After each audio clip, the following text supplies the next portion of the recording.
Je voyais quelqu'un à l'instant qui se demandait dans le chat, est-ce que c'est lui? Est-ce que vous pensez que c'est lui qui joue de la guitare en live, en intro? Évidemment, cela va de soi. Et tout mon orchestre, mon orchestre, le mot de 1920, quoi. Tout mon groupe derrière moi. Je vois un coucou de Quiberon, de Coco Quiberon, joli pseudo. À l'instant, ça me fait bien plaisir. En tout cas, c'est pas lui qui chante, dit Mademoiselle Bébé. Je ne vois pas pourquoi tu dis ça. Quel homme, il sait tout faire. Et c'est ce que je me dis tous les matins en me levant à 1h45. Oui, c'est le vrai VR. Et Samuel, c'est moi, tout à fait. Je suis très heureux de vous retrouver. J'aime bien commencer juste avec le micro. Ça me rappelle la douce époque où je faisais de la radio. C'est un beau média aussi, mais bon, on peut pas tout faire. Je fais déjà beaucoup de choses. Hello Étienne, et si tu commençais le live par un salto avant? D'abord, tu peux m'appeler Samuel, c'est cool, même Sam, même de la machine aussi si tu veux. Et le salto avant, non, parce que je suis dans un tout petit placard ici. Et si je tente, à lui monter la caméra, et si je tente le salto avant, là, dans ce petit placard, c'est tout le setup qui explose, la tablette, l'ordinateur, la table de mixage, et que sais-je encore? Pourquoi pas rester en mode radio? Ben non, parce que je vais vous montrer des unes de journaux. Hein, la réponse de l'homme à l'ego gigantesque, ça aurait été de vous dire, mais non, mais il faut me voir, il faut que vous puissiez me voir. La bonne réponse du journaliste, c'est non, parce que je vais vous montrer plein de journaux. Bobby Polaire me demande si on peut toujours m'appeler Monsieur Chibre. Oui, je ne sais pas qui est ce Monsieur Chibre, mais oui, bien sûr, si ça te fait plaisir. Je vois de jolis badges, je vois des badges avec un joli 1 de Maltarot, par exemple, et je vois des jolis badges avec des petites tasses de café, et puis c'est des badges qui vont évoluer, et on va aller vers d'autres tasses avec des sucres, oui, soyons fous, avec des mugs, oui, avec des thermos. Mais comment je viens de le voir sur France Info? Oui, à 8h31, j'étais encore sur France Info, la chaîne de la télé, la chaîne d'info en continu. Allez, je fais un peu ma pub, là j'en profite, vous êtes déjà nombreux. 6h30, 8h30 sur le canal 27 de la TNT, c'est la plus jeune des chaînes info, mais évidemment c'est la meilleure. J'ai une équipe du tonnerre le matin, Clémence Delabaume pour les JT, c'est sa première saison, et j'ai 4 spécialistes. Merci Poisson Pané Live, joli pseudo, et merci pour le sub. Une équipe de spécialistes, David Delos pour l'économie, David Lefort pour la science, parce qu'en fait, je choisis par paire. Donc j'ai 2 David et j'ai 2 Alix. Alix Doge pour la culture, l'air du temps. On a parlé de Dune, le film, ce matin, par exemple, et tout l'engouement qu'il y a autour, Dune qui sort demain. Et puis Alix Bouilléguet pour la politique. Et puis Manu Tissier, qui n'est ni une Alix, ni un David, mais qui est très bien aussi, Manu Tissier pour les sports. 6h30, 8h30. Et après, je cours jusqu'ici. En général, je commence à 10h plutôt, mais là j'ai rendez-vous chez le médecin, et oui, à mon âge avancé il faut aller souvent chez le médecin pour tenir le coup. J'ai rendez-vous à 11h50, donc à 11h30, paf, je vous quitte. Je pense même qu'on fera pas de raid ce matin. Je suis allé voir sur merci KDA Player pour le sub, merci à tous ceux d'ailleurs, j'en profite, qui depuis mon retour sur Twitch, j'avais tellement envie, depuis lundi de la semaine précédente, donc depuis bientôt 10 jours, me soutiennent avec ces abonnements. Et je vois même qu'on offre des abonnements là à l'instant. Ça, je dis yes. Qui est-ce qui vient d'offrir? C'est Sylvirus34 qui vient d'offrir un abonnement. Bravo. À quelle heure je me suis levé? 1h45, comme tous les matins. Voilà. Que vous dire? Que je suis très heureux de vous retrouver. Que vous dire que j'ai une jolie livraison de journaux. Voilà, merci Johnny Subbits, il est cool ce pseudo. On va même, je vais même vous montrer à propos des journaux le joli tweet que j'ai commis il y a quelques minutes pour vous donner rendez-vous ici pour ceux qui sont un petit peu sur Twitter. Je suis assez fier de cette jolie photo. Si je fais ça, normalement, il n'est pas impossible que vous puissiez la voir. Merci à ceux qui offrent des abonnements aux autres, mais vous êtes en mode Abbé Pierre ou quoi? La générosité, folie. Voici le tweet en question, et si on lisait les journaux ensemble, parlait de l'actu ensemble, et de la vie aussi, ça a été posté il y a 10 minutes, cette histoire. Rendez-vous à 9h30, on y est, 9h33. Regardez comment j'ai amoureusement, harmonieusement disposé les journaux. On va donc lire Le Parisien, et Le Figaro, et La Croix, et comme tous les matins, Libération, et l'Humanité, et Les Échos, et L'Équipe, et Le Monde aussi. Ça, c'est vraiment le minimum.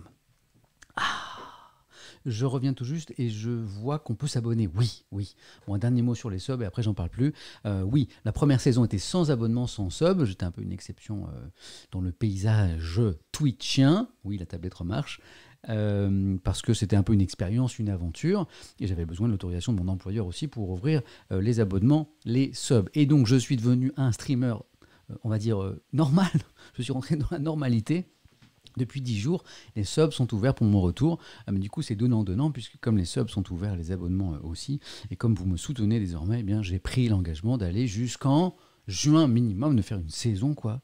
Et pas m'arrêter au bout de 4 mois, même intensif de stream. Voilà. Il n'est pas impossible même que j'amène tout le setup en vacances et que je stream depuis mes vacances, je sais pas, depuis la Corse par exemple. Coucher à 1h45 plutôt. Non, lever à 1h45, j'ai une vie un petit peu bizarre. Merci Nox à l'instant. Hein, un matinal, il faut être à dernier carat, 2h45, 3h à France Info pour préparer ça sérieusement. Donc lever 1h45, arriver 2h45, 3h, on prépare, on écrit, on regarde des reportages, on lit les journaux, on s'informe pour être le plus précis, le plus carré possible. Merci Kill à l'instant pour le sub, le soutien. Et pour qu'à 6h sur France 2 et 6h30 sur France Info, quand l'antenne commence, qu'on soit au top de l'info pour pas vous raconter des carabistouilles, même si on essaie de faire ça dans la bonne humeur. Et après je rentre, un petit stream, puis après parfois une petite sieste l'après-midi, sauf quand j'enregistre Question pour un champion, bien sûr, et dans ce cas-là, la journée, elle fait Satanas Diabolo, merci, et je kiffe ton pseudo. La journée, dans ce cas-là, elle fait 2h-19h, c'est ma semaine qui pique, c'est une semaine par mois. Allez, j'arrête de raconter de ma vie, je vois qu'il y a un train de la hype qui vient de débuter, j'ai toujours pas bien compris, mais ça a l'air très rigolo. Et merci à la personne à l'instant qui vient d'offrir Stayla un abonnement. Vous êtes en mode générosité. Pour ceux qui sont là pour la première fois, le concept il est super simple. On lit les journaux, mais on les lit ensemble parce qu'on est sur Twitch. Merci MelCFRN. On les lit ensemble, on en parle ensemble, on débat de l'actualité dans un esprit toujours tranquille, cool, bienveillant. Même si on n'est pas d'accord, on essaie d'être respectueux. Enfin, c'est même pas qu'on essaie, c'est qu'on arrive à être respectueux dans les échanges, hein, dans le chat, ça c'est vraiment évident. Et puis on parle de la vie aussi. Merci le loup normal, parce que l'actualité c'est la vie, c'est ce monde qui change sous nos yeux et qu'on essaye de comprendre, de décrypter. Voilà, on lit les journaux nationaux, on lit les journaux en région. Commençons tout de suite. Merci Bichette Deschamps. Mais où est-ce que vous avez trouvé ces pseudos géniaux? Bichette Deschamps. Ça me donne envie de chantonner. Ça me donne envie de courir en maillot de bain dans une prairie très verte, ce pseudo. C'est très étrange ce que je viens de dire, j'espère que vous n'allez pas le clipper. Qu'est-ce qu'il y a à la une des journaux ce matin? Allons-y, à 9h36, j'ai jamais démarré aussi vite. Merci Razen. Non, il faut que je vous parle du café. Parce que ici, c'est très important. Il y a deux présupposés, il y a deux choses importantes. C'est, merci ASD, il y a les journaux. Non, il y a trois choses importantes. Il y a les journaux, il y a vous, et puis il y a le café, puisque ici, on voue une religion totale, absolue au café, d'où les badges, d'où les émotes. Merci El Giganto, merci Baby Cloug, les jolies émotes que je vois, les petites tasses autour de l'univers du café. On a des thermos aussi. Je vois que certains sont toujours à la bière, n'est-ce pas Ben? On a le thermos ici pour me relancer un petit peu et la musique du café que voici. Et après, on démarre. Merci Mark Price. Je crois qu'on n'aura jamais démarré un stream aussi vite. C'est parce que j'ai rendez-vous chez le médecin, ça. Musique du café. Vous aussi, vous picolez, hein, ce que vous voulez.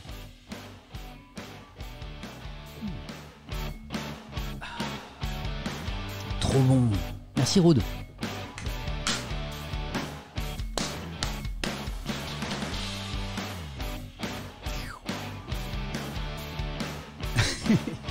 Qui m'offre du sucre dans le chat, je kiffe. C'est drôle. Bon, oh c'est mignon. Mallory, bonjour de la cuisine ou Colin, 5 mois, goûte de la fraise pour la première fois. On envoie beaucoup d'amour à Colin. Qui nous écoute à l'instant. Allez les amis, qu'est-ce qu'il y a à la une de vos journaux ce matin? Je vais vous montrer les unes et après on prendra un petit peu de temps pour lire les articles. Alors on a en une du Parisien une histoire on parle beaucoup d'inflation en ce moment, de choses qui augmentent, de prix qui montent. Je vois que quelqu'un a offert un abonnement à Zerator, c'est très sympa. Oh, on parlait de Colin à l'instant et il y a mon petit Solal 1 an et demi qui pleure à côté. Je vais aller le voir tout à l'heure. On parle beaucoup de hausse des prix et d'inflation en ce moment. Regardez, l'inquiétante flambée des prix à la pompe.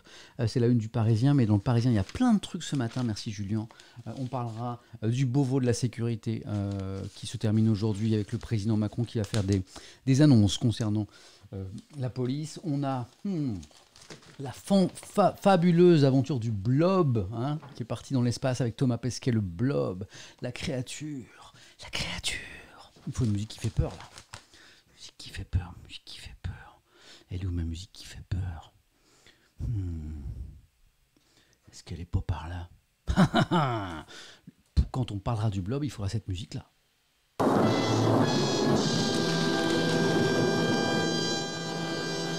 La musique qui fait peur. Voilà. Il fallait au moins ça, non? Ça, c'est le blob. Le blob, c'est être très étrange, qui n'est pas un végétal, qui n'est pas un animal, qui est encore moins un humain, qui est parti dans l'espace. À mon avis, tout ça va mal finir. Le blob qui fascine, c'est dans le Parisien. Ce matin, on va se régaler. Il y a un prêtre, un curé, comme le dit le Parisien, qui est devenu une star sur TikTok. Voilà. Il s'est vraiment mis à la page. Il a des centaines de milliers de fidèles sur TikTok, plus de 600 000. Et le problème, c'est qu'il divise l'Église. Il a eu des prises de position sur l'homosexualité, notamment, qui ne sont pas tellement raccord avec la doxa. Et c'est cool que le Parisien nous en parle ce matin. Donc vous voyez, on a une belle édition du Parisien ce matin avec plein de choses. Allez, on enchaîne avec le Figaro. Qu'est-ce qui fait la une du Figaro?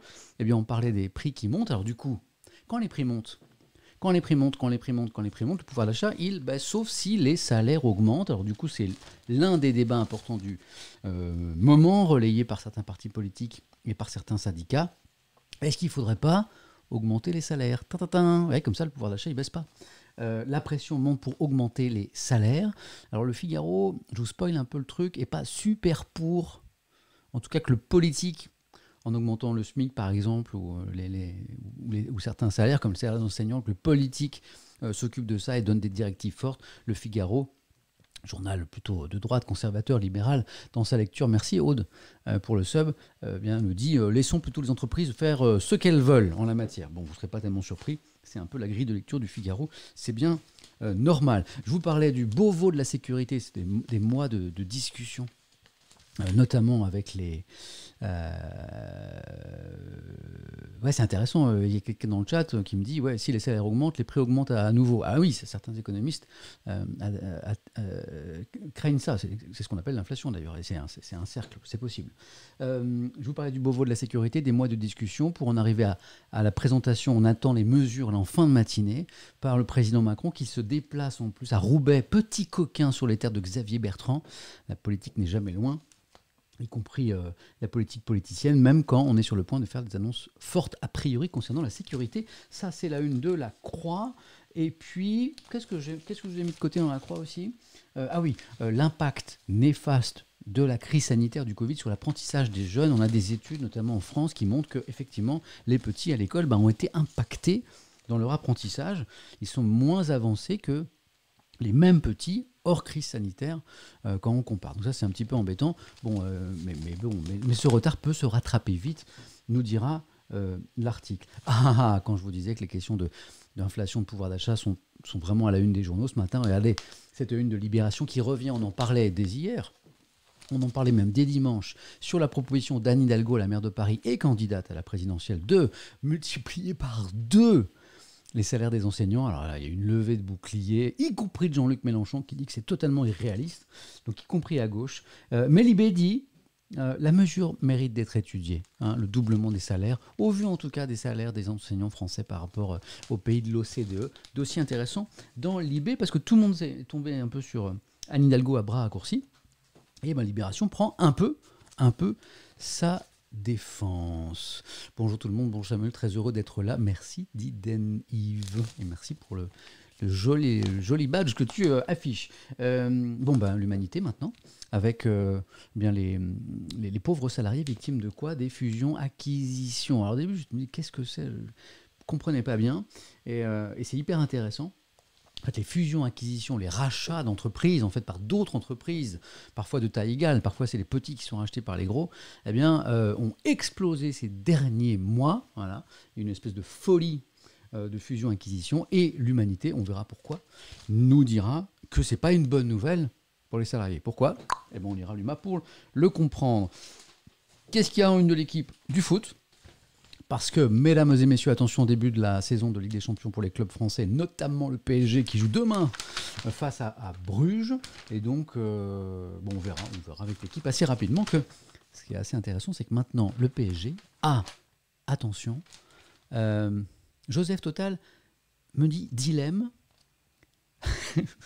J'hésite entre regarder Pascal Praud sur CNews et Samuel Etienne.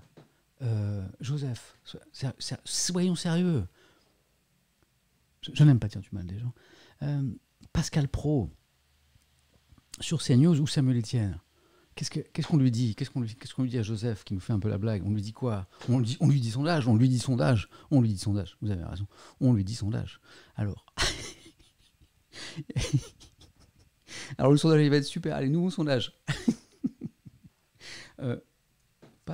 Pascal Praud, PRUD, hein, pas PRO, hein, pas confondre. Hein, même si son émission s'appelle L'heure des pros, c'est ça. Hein. Alors, non, Pascal Praud ou Samuel Etienne. Voilà, c'est le vote totalement binaire. Voilà, totalement orienté. Hein, j'espère que vous allez être très nombreux à voter pour moi, sinon je serais très triste. Pro, première possibilité, Etienne. Voilà. Et par honnêteté intellectuelle, je ne sais pas. Si vous êtes là, que vous me regardez et que vous savez et que vous hésitez quand même, vous dites je sais pas. Voilà. Le sondage le plus inutile de l'histoire du sondage, lancé à l'instant par Samuel Etienne, qui vous appelle à voter pour lui, bien sûr. C'est parti pour le sondage. Voilà. Je suis sûr qu'il y a des coquins qui vont voter en masse Pascal Praud, bande de petits malins. Voir les résultats. Alors pour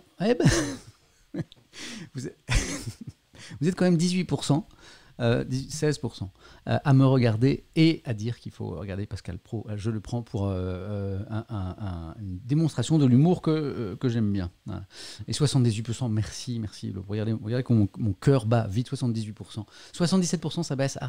Le train de live vient d'arriver en gare. 78%, ça remonte, merci. Qui vote Samuel Etienne. Et 15% quand même Pascal Praud. Peut-être que vous regardez les deux d'ailleurs. Et 8%, je ne sais pas. Parce que... Très bonne question de Razinor, c'est qui Pascal Praud? On a lu un papier sur Pascal Praud il y a quelques temps. C'était intéressant sur son parcours ici, ce qui le fait marcher. Je ne le salue pas parce que comme il est à l'antenne en ce moment manifestement, il ne nous regarde pas. Terminé le sondage, merci aux 79% qui ont voté pour moi. Bande de petits coquins, les 13%. Alors, sondage terminé et j'arrête de dire des bêtises et je reviens aux journaux. Bon, l'équipe, je vous en ai parlé, pardon. Hop, les échos. Qu'est-ce qui est intéressant dans les échos ce matin? Ah si. Hein, alors quand je vous dis, soyez curieux, quand je sais pas, vous allez prendre le train, vous savez pas quoi faire, vous n'avez pas de bouquin, vous n'avez pas de film à regarder, pas de bonne musique dans votre téléphone. Vous dites tiens, je vais acheter un journal. Je pense à Samuel Etienne. Je vais m'acheter un journal. Mais lequel? Achetez un journal que vous n'avez jamais acheté. Les échos, ça a l'air bien sérieux comme ça, un peu tristoun même, et que ça te parle de CAC 40 et de chiffres d'affaires et d'opéra. Oh là là, je vais pas m'acheter ça. Si, achetez-le, parce que vous serez surpris. Parce que par exemple aujourd'hui, on a une petite brève en bas à gauche avec tout le stabilo vert là sur l'US Navy, la marine américaine, l'armée américaine qui a inventé une machine à faire taire. Une machine à faire taire les gens. Hyper utile en manif par exemple. Comment ça marche? C'est grâce aux échos qu'on verra ça. On vit dans un monde de fous. J'espère que personne à la maison, chez moi, a cette machine à faire taire. Je serais bien embêté. Est-ce que il y a Sti88 qui me demande si c'est pour Affida Turner? Ça n'est pas très gentil, mais ça me fait rire quand même. Arrêtez avec Pascal Praud. Oh, c'est mignon. Il y a LTS qui dit « Je suis prof ». Ça serait bien utile parfois. J'adore. C'est drôle. Il y a le ou you in the Navy, you can sail the seas in the Navy, qui nous écrit les paroles de Village People, si je ne me trompe pas. Il fait super chaud cette pièce. J'ai fermé avec les lampes à fond parce que mon petit est à côté. Je crois que je vais pouvoir aérer. Ne bougez pas les amis, je suis là dans une seconde. Tiens, ça va me permet de faire un test. C'est un test technique. On m'a demandé de lancer une publicité. Je vais lancer une pub là, mais parce que je veux voir un truc. Et après, vous me dites, si c'est un truc technique, si les gens qui sub, les gens qui sont abonnés, ont vu la pub, ou ils ont rien eu, voilà. vais mettre un écran d'attente, pas de pub. Et si ceux qui ne sub pas ont la pub, vous voyez, parce que voilà, ça va me permettre d'ouvrir la fenêtre et de faire ce truc, ce petit test-là. Je vais voir comment ça marche. Vous allez me dire ce que vous en pensez, ok 3, 2, 1, je reviens dans 1 minute 30 tout pile. Voilà.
Secondes. 30 secondes.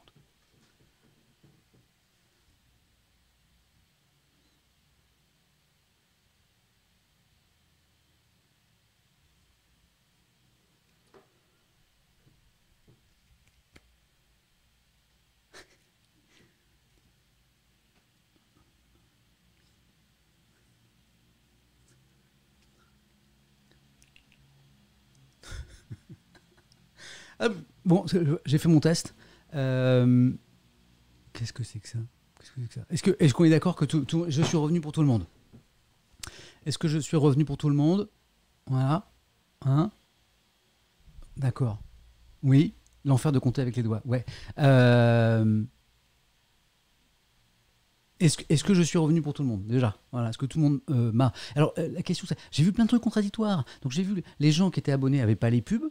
J'ai vu des gens qui me disaient qu'ils n'étaient pas abonnés, qui avaient les pubs. Des gens qui me disaient qu'ils n'étaient pas abonnés, ils avaient pas les pubs. Bon. Bon, c'est bizarre. Le fait de sub implique de ne pas avoir de pub. Donc, c'est bien ça. A priori... Bon, la pub, c'est terminé, on est d'accord, là. Il n'y a plus de pub, là. C'est fini la pub? Il n'y en a plus, là. On est d'accord. Il n'y en a plus maintenant? C'est fini la pub. Ok, bon, on y va, les amis. Donc, on revient... bon, mon test, c'est compliqué. Il faut que je me renseigne sur cette histoire de c'est pas très clair. On revient à la presse nationale avant d'aller voir la presse quotidienne régionale, puisqu'on ira, merci Cathy 499, voir aussi Le Monde, que j'ai lu ici pour vous hier. Qu'est-ce qui était vraiment intéressant? C'était un petit point sur la campagne présidentielle. Donc, Hidalgo, Le Pen en lice. Macron, c'est un secret de polichinelle. Mais attention avec la politique. On estime qu'il n'y a aucun suspense que le président Macron va se présenter. En matière politique, rien n'est jamais fait. On ne sait pas. Donc on a un papier là qui est intéressant parce qu'il nous dit que le scénario le plus redouté par la majorité, par le président Macron, ce serait d'avoir un candidat LR, donc droite républicaine, droite traditionnelle, fort. Voilà. Et c'est pour ça que pour lui, la candidature la plus menaçante, selon Macron, il est déjà en campagne. Macron, en quoi ça va être une surprise? Et non, officiellement, il n'est pas en campagne, il le dit d'ailleurs. Merci Scrubilorn. Voilà. Et en matière politique, tout est possible jusqu'au bout. Bon, a priori, il y a plus de chances qu'il y aille. Et le scénario qu'il redoute, c'est se retrouver face au second tour, face à Xavier Bertrand. Vous voulez Pécresse?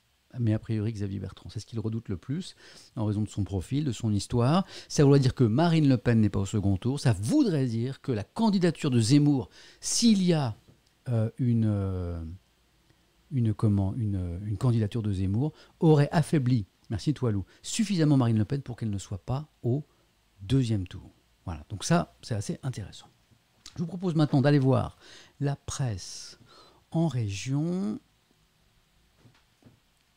Alors la presse en région, on feuillette les unes ensemble, allons les chercher, et puis on regarde un petit peu ce qui fait la une des journaux. Souvent il y a des informations qui s'imposent à nous, ça veut dire que les journalistes considèrent qu'elles sont importantes, et puis parfois on voit d'autres choses qu'on ne voit pas ailleurs. C'est pour ça que j'aime bien feuilleter la presse en région avec vous parce qu'il y a des surprises. Comme cette presse en région, je la lis très vite sur France Info le matin et pas aussi loin qu'avec vous, eh bien, il y a toujours des surprises et parfois des bonnes surprises. On y va? Vous êtes prêts ou pas?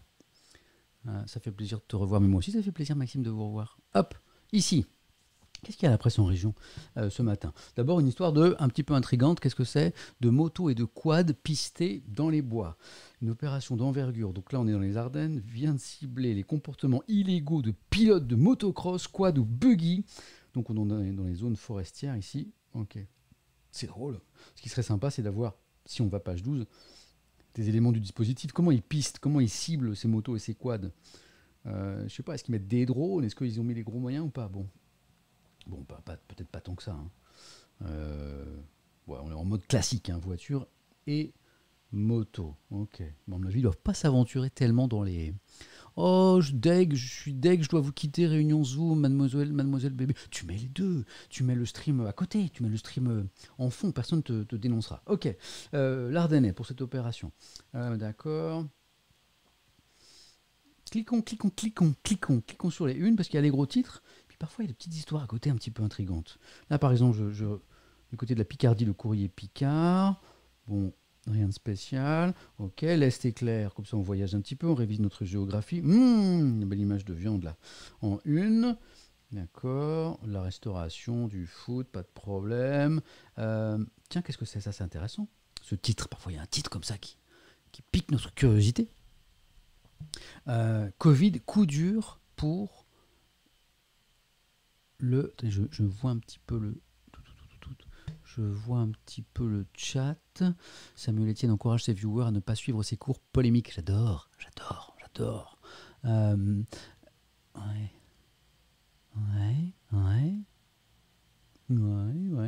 Attendez, je regarde un truc sur un message en DM sur Twitter parce que j'ai peut-être envoyé un message.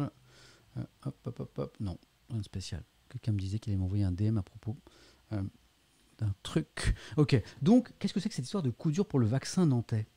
Ok, Presse Océan, c'est le journal de la région. Ok, Nantes. La Grande-Bretagne apprend dans Presse Océan a donc résilié son contrat avec un laboratoire de la région à Saint-Herblain.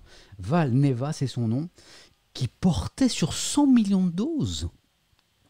Waouh, 100 millions de doses.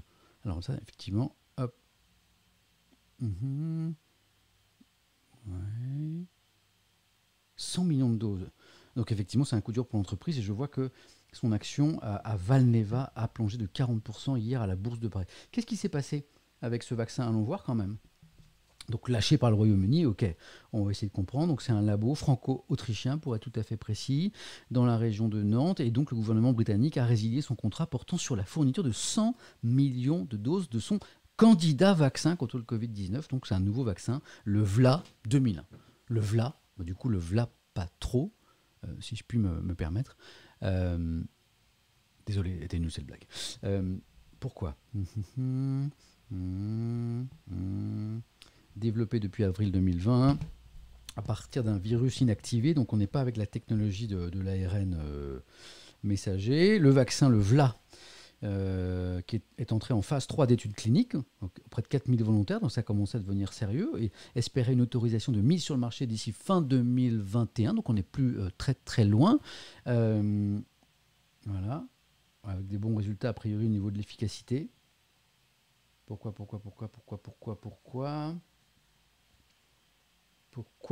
la Grande-Bretagne a annulé sa commande? Pas d'explication, nous dit Xavier Boussion dans son article. Dès l'annonce de cette résiliation de contrat par le gouvernement britannique, qui n'a pas donné d'explication, le titre de la biotech a chuté de 40% à la bourse de Paris. C'est chaud. Ok, d'accord. Intéressant. Bon. En tout cas, ce qui est intéressant aussi, c'est mignon. Il y a Titanclume qui me dit salut, ça c'est cool de vous avoir dans le chat. J'ai des actions Valneva, pas d'inquiétude, l'action a fait plus 50% il y a 2 semaines par spéculation. Donc en réalité c'est juste une régulation. C'est drôle. C'est drôle.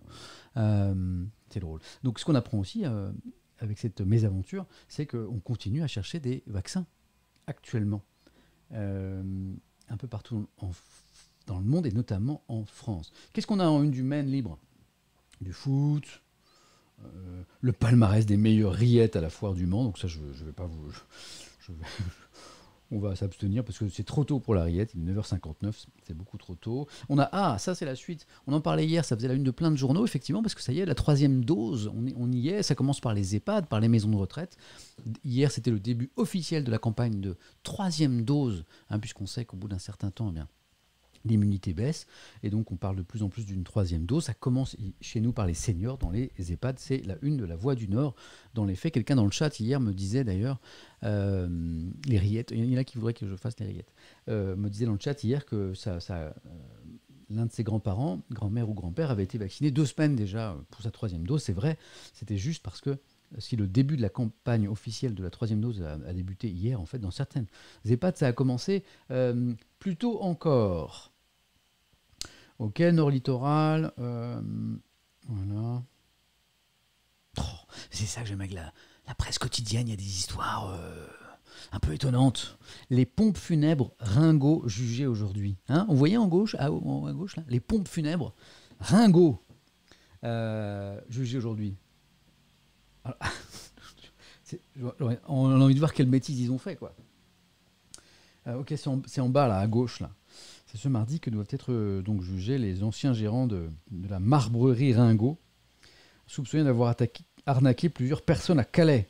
Oh, mais je connais cette histoire. J'avais lu un grand papier là-dessus, c'est très sérieux. En fait, la marbrerie avait fait l'objet de plein de plaintes de la part de familles en deuil pour des monuments funéraires commandés, payés au moins en partie, mais jamais livrés. Donc ça veut dire que c'est les gens qui ont enterré leurs proches. Vous savez, bon, les premiers jours, il y a juste la terre retournée, puis après on pose la dalle. Et en fait, la dalle n'est jamais arrivée. Voilà. Je me rappelle que les gérants avaient même parlé dans les médias en disant que c'était pas leur faute, qu'ils avaient eu des difficultés d'approvisionnement. Voilà. Puis finalement, l'entreprise a été liquidée. Bon, c'est une affaire un peu sinistre parce que, pour l'instant, ils ne sont pas jugés, donc c'est présomption d'innocence, mais si ces gens sont coupables, les morts sont restés de marbre, Titi 1960 propose de sortir. Ne sors pas, mais c'est comme limite. Si ces gens sont jugés coupables, ça veut dire qu'ils ont fait de l'argent sur la détresse des familles, puisque, en gros, pour convaincre les gens, ils proposaient des prix un petit peu défiant toute concurrence. C'est comme ça qu'en fait, ils plaçaient leurs services et leurs produits, sauf que derrière, ça ne suivait pas. Vous êtes très en forme, je vois un Benter, ils n'ont pas eu la dalle. Ok, ouais, rions de l'actualité, parce que si on prenait tout en mode frontal, ce ne serait pas forcément très drôle. En tout cas, on suivra quand même ce jugement. Je le suivrai pour vous. Du côté de l'Union, donc dans la région de Reims et des Ardennes, le blé et l'orge se vendent mal. Ouais, ça, c'est la météo. Bon, ça, c'est pas drôle non plus. Les conditions météo qui ont été très compliquées pour les agriculteurs cet été, vous le savez, avec pas beaucoup de soleil, beaucoup de pluie, notamment sur la moitié nord. Du coup, on a un blé, notamment, et un l'orge pour la brasserie, de mauvaise qualité. Ça fait la une de l'Union. Ok. D'accord. Ah, c'est mignon cette image-là. Celle-là, là. Il y a de plus en plus comment on appelle, de murs de... En fait, c'est des murs des murs d'escalade, c'est ça. Putain, vous êtes en pleine forme. La bière se vend bien. Une boîte terre à terre se vend Malte. Ouais, vous êtes en pleine forme. Vous êtes en pleine forme. Donc de plus en plus de murs d'escalade, c'est mignon ça. Ça paraît que ça a de plus en plus de succès en France, notamment auprès des plus jeunes. Voilà. Bon, alors ça c'est la grosse polémique qui arrive demain, mercredi. Attention, demain mercredi. Qu'est-ce qu'il y a demain mercredi ? Vous avez un gros indice avec la une de la Dépêche du Midi, c'est le début de l'obligation vaccinale pour les soignants. Ça veut dire que si demain, un soignant, médecin, infirmière, pompier, aide-soignant se présente à son travail sans avoir été vacciné, eh bien, sanction possible, voire on lui demande de plus venir bosser, quoi. Donc ça provoque des tensions. On va rappeler d'abord que l'immense majorité des soignants sont vaccinés, que les non-vaccinés sont une petite, vraiment toute petite minorité. Peut-être qu'on va trouver des chiffres dans l'article de la Dépêche du Midi, là. Mais que pour ceux qui ne sont pas vaccinés, il y a de la colère, il y a de la tension. Vous l'avez peut-être entendu dans les reportages ce matin, déjà en radio ou en télé. Les soignants au pied du mur. Titre la dépêche du midi, ça c'est une info importante. À compter de mercredi, professionnels de santé, mais aussi pompiers, ambulanciers, devront pouvoir prouver qu'ils ont reçu au moins une dose de vaccin, au risque d'être suspendus. Et vous voyez qu'il y a des manifs qui sont prévus en Occitanie. Est-ce qu'on va trouver des... Je vois un édito là. Mmh. Mmh. Mmh. Ouais. Ce qui m'intéressait, c'est de trouver... Ah voilà, j'ai des chiffres. Et c'est ça parce que voilà, il faut mesurer quelle est l'ampleur de ce mouvement de fronde de défiance au sein même des milieux médicaux vis-à-vis de ce vaccin. C'est quand même très, très interpellant. Quelle est la proportion de personnel vacciné avant le 15 septembre au cumul? Non, non, non, non, non, non, non, non, non, non. Alors 84, selon les derniers chiffres de Santé publique France, 84% des soignants travaillant dans les hôpitaux et les EHPAD ont un parcours vaccinal complet. 88% au moins une dose.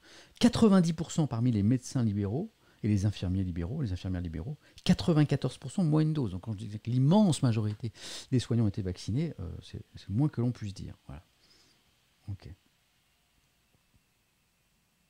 Des sanctions, on en a parlé. D'accord. Je vois un édito ici sur cette question, vous le voyez avec moi, de Sébastien Marty. Que dit-il? Est-ce qu'il comprend les soignants qui ne se font pas vacciner ou pas? Mhm. Pour brutal que paraisse le couperet, et même injuste puisqu'il ne concerne que certaines catégories de salariés, les policiers, les enseignants par exemple, sont exemptés de cette règle-là, il convient, a écrit le journaliste, de rappeler qu'il touche essentiellement des professions exposées à un public fragile. Oui. Le plus sensible à un virus capricieux.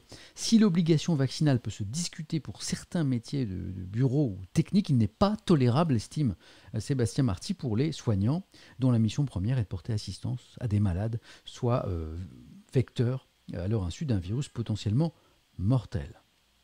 Donc bon, là, évidemment, il n'y a pas de compréhension envers les soignants qui refusent de se faire vacciner. Ce n'est pas qu'une question de civisme, dit-il encore, c'est une question de conscience professionnelle. Ok. Bon, hier on a fait un sondage là-dessus, je ne vais pas en faire un. Je vais quand même lire quelques messages dans le chat. Et vous étiez une très très grosse majorité à ne pas comprendre les soignants qui ne se faisaient pas vacciner. Voilà. Comparé au reste de la population, me demande Gaspard, je crois qu'on est au-delà. D'après les chiffres que j'ai vus, le pourcentage de soignants vaccinés est supérieur à celui du reste de la population. Voilà. Hein, qu'on ne dise pas que les soignants ne veulent pas se faire vacciner, bien au contraire. Je suis pro-vaccin, me dit Kono, mais je trouve ça vraiment hyper choqué de voir une obligation de se faire vacciner. Ça fait un peu peur.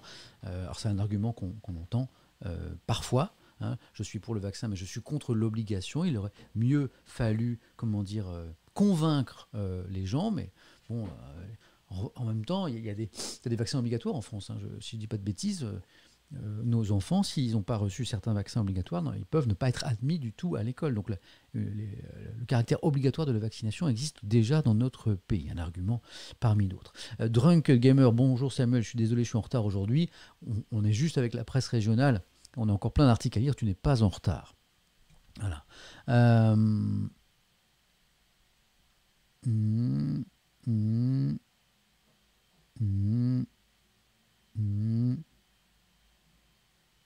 Ok. Mm.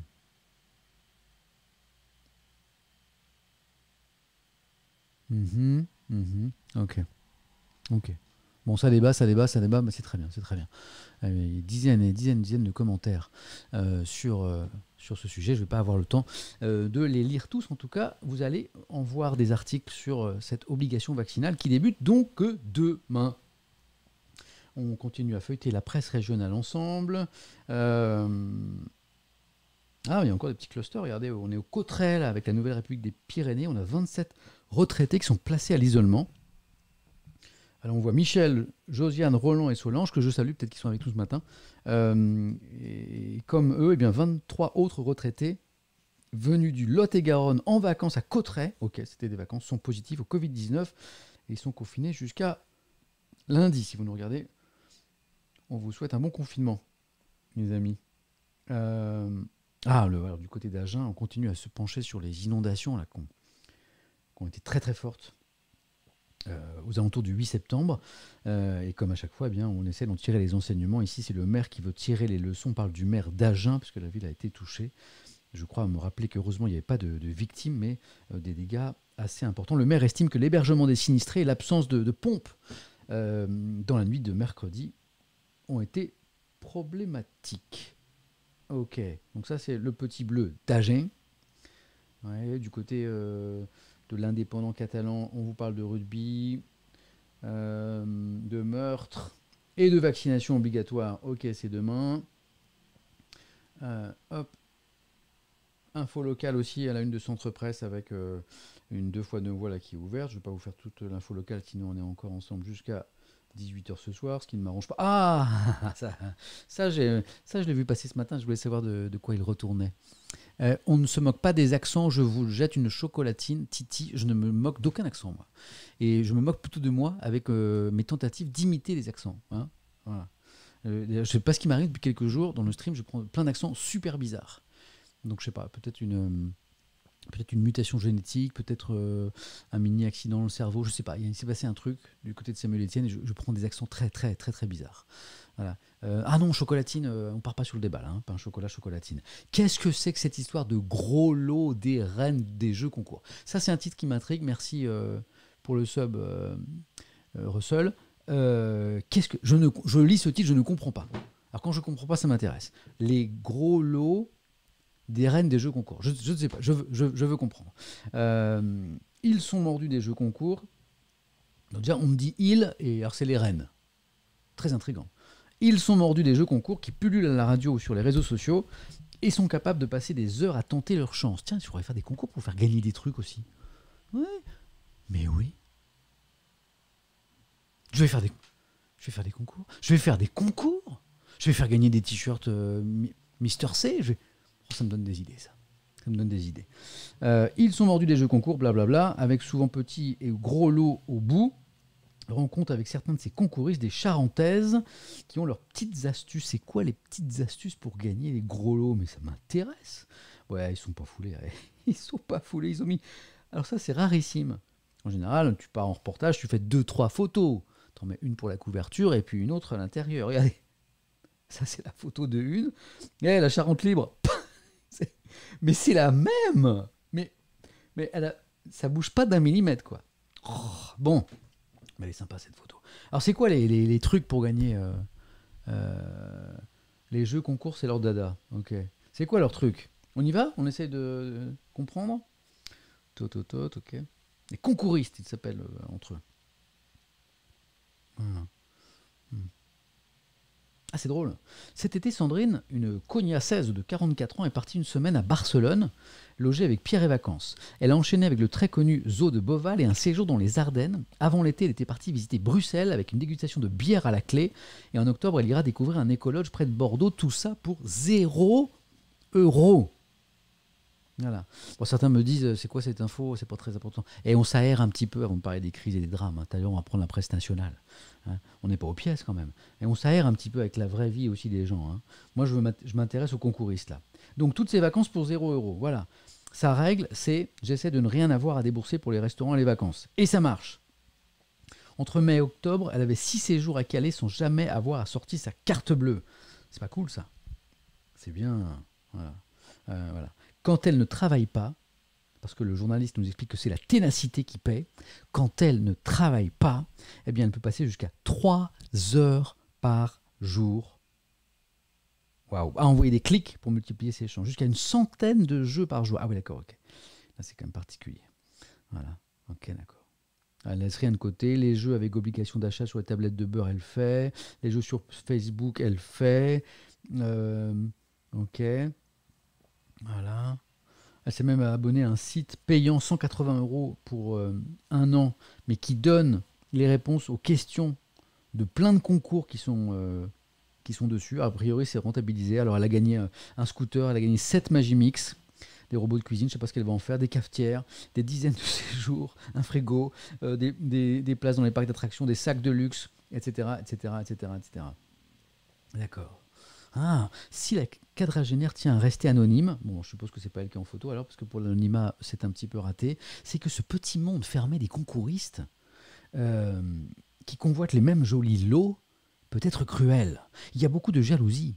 On se cache, on se bloque sur Facebook, on se supprime. Certains même dénoncent des concurrents s'ils découvrent qu'ils participent 2 fois quand les règles interdisent. Ambiance. Ah bah ouais, en fait c'est Dallas. C'est un monde très dur. C'est pire que la politique, leur histoire. Voilà. Ok. Ok. Ok. Ok. Étrange univers de ces concouristes. Bah vous voyez, j'ai appris des trucs grâce à ce journal. Allez, on continue à feuilleter la presse en région. Et puis on s'approche de 10h30. On va prendre la presse nationale. Allons voir. Une en région encore. Là, quand je vous disais qu'il y avait beaucoup de une sur la vaccination obligatoire des soignants, hop, en une de l'éclair des Pyrénées, les contrôles annoncés dans la région. J'ai vu une interview du directeur de l'autorité régionale de santé, du côté dans cette région-là, des Pyrénées. Il promet une tolérance zéro pour les récalcitrants au vaccin. Là aussi, ambiance. Une rentrée presque normale dans les facs. Je ne sais pas si vous êtes concernés et si vous confirmez que cette rentrée est presque normale en cette période de crise sanitaire, malgré tout. Voilà. C'est vrai que les cours ont repris en présentiel. Ici, c'est la une de Sud-Ouest, dans la région de Bordeaux. Mais le logement, alors là, ça n'a rien à voir avec la crise sanitaire, reste le point noir. Moi, depuis que je lis des articles dans la presse écrite, chaque année, je vois des articles sur le manque de logement pour les étudiants. Ça fait 30 ans que je lis des articles qui disent ça. Je pense que ça existait avant que je lise des journaux. Peut-être qu'un jour, il faudra trouver une solution pour le logement étudiant. Je confirme aussi, la petite Anso et G6K11, que la rentrée se fait bien. Chimique, je suis 100% présentiel, ça fait vraiment du bien. Le masque, c'est pénible, mais bon, c'est un moindre mal. Pitié, ne nous refaites pas passer en présentiel. Vive le présentiel, dit à Richard, 44. Voilà, c'est pas vrai pour tout le monde. Il y a Hugo qui nous dit, ma chérie a repris en fac de médecine, elle n'a qu'1 jour de présentiel, donc on n'est pas en présentiel pour tout le monde. Il y a Silverus qui me dit, Samuel, si tu veux faire un concours, fais gagner des mugs de café. Je vais réfléchir à un concours, tiens. Ça pourrait être rigolo. Et on finit avec la presse en région. Qu'est-ce que c'est? La une de la Provence. Qu'est-ce que c'est cette histoire de ligne sous tension? Ah oui, ça c'est le problème des pénuries, notamment ici de semi-conducteurs, et qui crée des soucis aux constructeurs automobiles. Mais ça, on en a déjà parlé ensemble. Ok, un petit coup de accord ce matin. Une histoire d'épave. Voilà. Ok. Qu'est-ce que c'est? Je vois plein d'artistes là qu'on connaît. Alain Souchon. Que nous dit la presse de la Manche à ce propos? C'est l'heure de revoir vos artistes préférés. C'est cool ça. Donc là, on a Guillaume Meurice.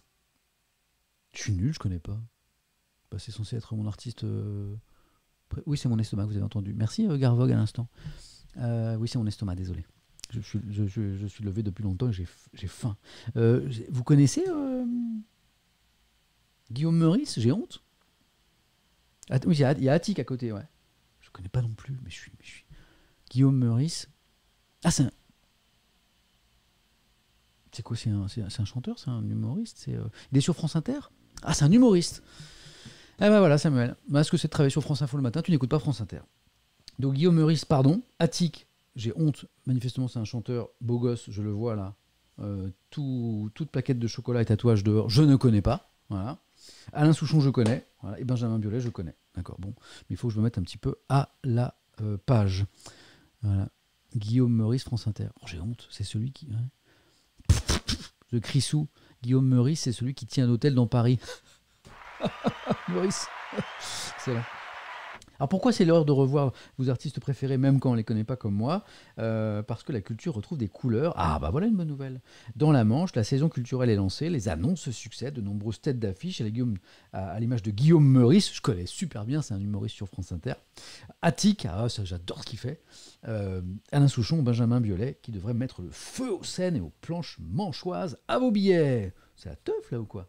Quand je vous disais qu'on va en parler de cette obligation vaccinale, c'est la une de Nice Matin ce matin. Alors, dans les papiers, j'ai lu des inquiétudes parce que Certes, c'est une minorité de soignants qui ne veut pas se faire vacciner, mais sans doute suffisante à dérégler le fonctionnement notamment des hôpitaux. Donc inquiétude dans les hôpitaux, où on se demande si voilà, le quotidien à l'hôpital, qui est déjà extrêmement compliqué, vous le savez, en raison du manque de moyens, ne va pas être rendu encore plus difficile par cette crise-là.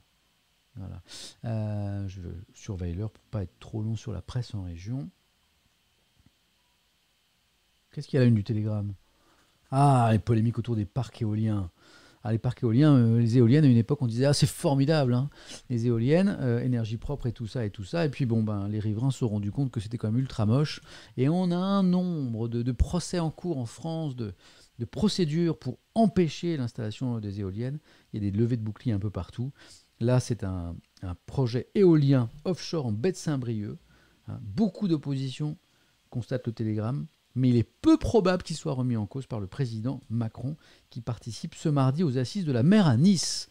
Il est à Roubaix ce matin pour la fin du Beauvau sur la sécurité. On va en parler manifestement. Il est aussi attendu à Nice. Voilà, l'État en arbitre. C'est pas moche une éolienne. Bah, c'est ce que disent les riverains qui se mobilisent. Il y a des comités incroyables. Voilà. Il y a le paysage défiguré, disent les opposants aux éoliennes. Il y a le bruit aussi. Voilà. Les gens sont égoïstes, ils n'en veulent pas chez eux, me dit Zog. Oui, mais moi je ne veux pas donner mon avis là-dessus parce que je n'ai pas d'éolienne à côté de chez moi. Si j'avais une éolienne à côté de chez moi, je vous donnerais mon avis. Mais là, je ne connais pas assez bien le sujet.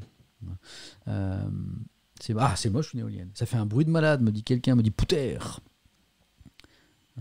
Fils de la mère d'un petit village, me dit Valou-Vizir. Ça, c'est intéressant. Ah, attends, je reviens sur ton com parce que ça va très vite. Les com, les constructeurs d'éoliennes sont ultra agressifs et appellent les mairies des petites communes plusieurs fois par semaine pour construire sur les terres du village, promettant plein d'argent. Bah oui, parce qu'il y a des enjeux, financiers. C'est super, mais pas chez moi, me dit Phoenix 4. Je pense qu'il a un petit peu résumé la polémique. Intéressante cette une du Télégramme. Vous voyez qu'on a c'est intéressant de feuilleter la presse en région.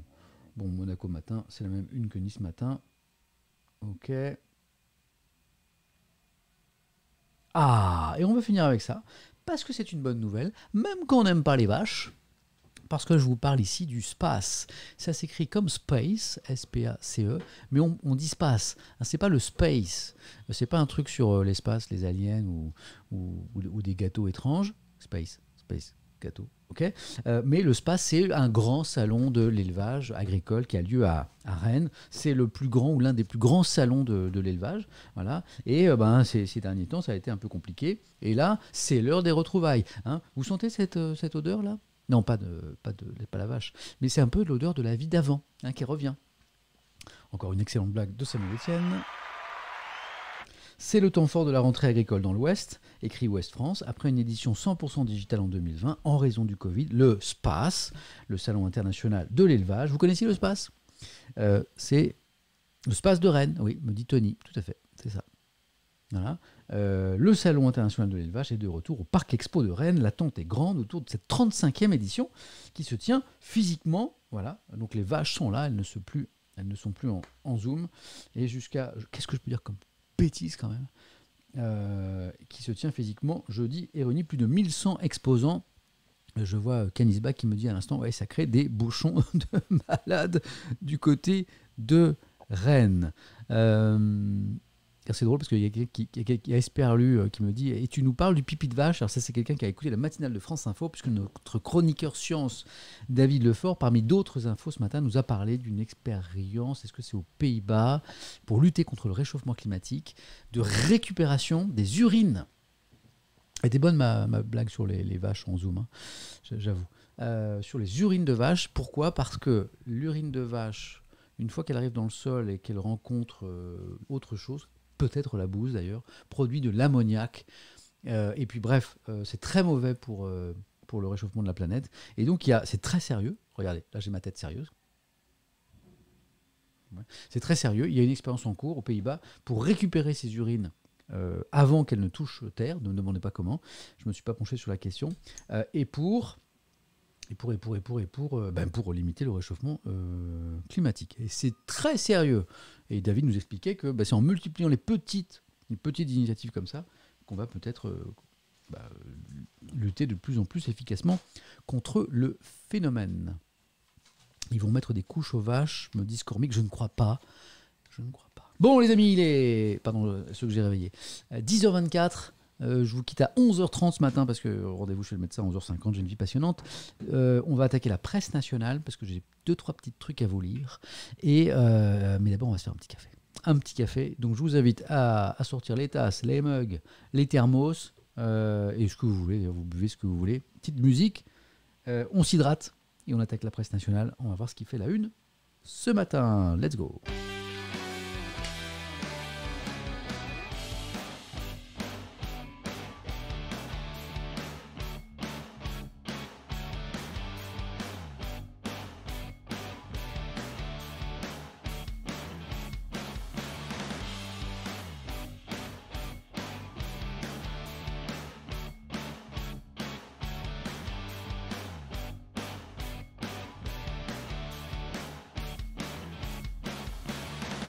Quelqu'un me disait à l'instant, est-ce que ça hydrate le café ? J'aime l'idée que ça hydrate. Je ne suis pas sûr que ce soit le cas, mais j'aime cette idée. On a 1 heure encore, ça paraît beaucoup et en fait c'est très court, pour lire la presse nationale. C'est parti, Le Parisien, mais régalez-vous. Tout à l'heure je vous ai dit achetez les Échos parce qu'il y a un article de dingue. Achetez Le Parisien aujourd'hui, c'est gavé d'infos sympas. Enfin sympa. Intéressante. D'abord avec cette menaçante pompe à essence, regardez comment elle fait peur, celle-ci, l'inquiétante flambée des prix à la pompe. Moi, j'ai pas de voiture, mais il paraît que le prix du carburant augmente en ce moment fort. Le litre de sans-plomb flirte avec la barre symbolique des 2 €. Le problème, c'est que ça impacte le pouvoir d'achat, notamment de ceux qui sont obligés de prendre leur voiture pour aller travailler ou pour déposer les enfants, par exemple. Et cela s'ajoute à la forte augmentation des factures de gaz et d'électricité. On a un édito de Rémi Dessart à ce propos. La vie trop chère, ma bonne dame, c'est vrai que tout augmente. Je lis, semaine après semaine, de nouveaux voyants rouges s'allument. L'inflation est de retour. Cette fois, ce sont les prix de l'essence qui s'envolent. Avec la reprise de l'économie mondiale, la demande de pétrole est redevenue très forte. Forte demande, les prix montent, vous connaissez la règle. Pour les consommateurs, le choix est simple. Soit ils peuvent limiter leurs déplacements, soit ils vont y laisser des plumes financièrement. Et tous ceux qui dépendent de la voiture pour aller travailler ou déposer les enfants, je le disais à l'instant, vont plutôt appartenir à la deuxième catégorie. Et Rémi Dessart écrit le risque de réveiller le mécontentement des Gilets jaunes qui avait démarré après l'annonce de la hausse des taxes sur l'essence. Vous vous souvenez du début du mouvement des Gilets jaunes ? C'était à cause des taxes. La fameuse taxe carbone est donc bien réelle. Et puis, facteur aggravant, les prix de plusieurs produits de première nécessité augmentent également. La baguette de pain, les paquets de pâtes, etc. etc. Et alors, attention, la conclusion de l'article, je ne dis pas que ce n'est pas grave ce qui se passe, mais la conclusion de l'article, c'est en mode apocalyptique. Vous êtes prêts ?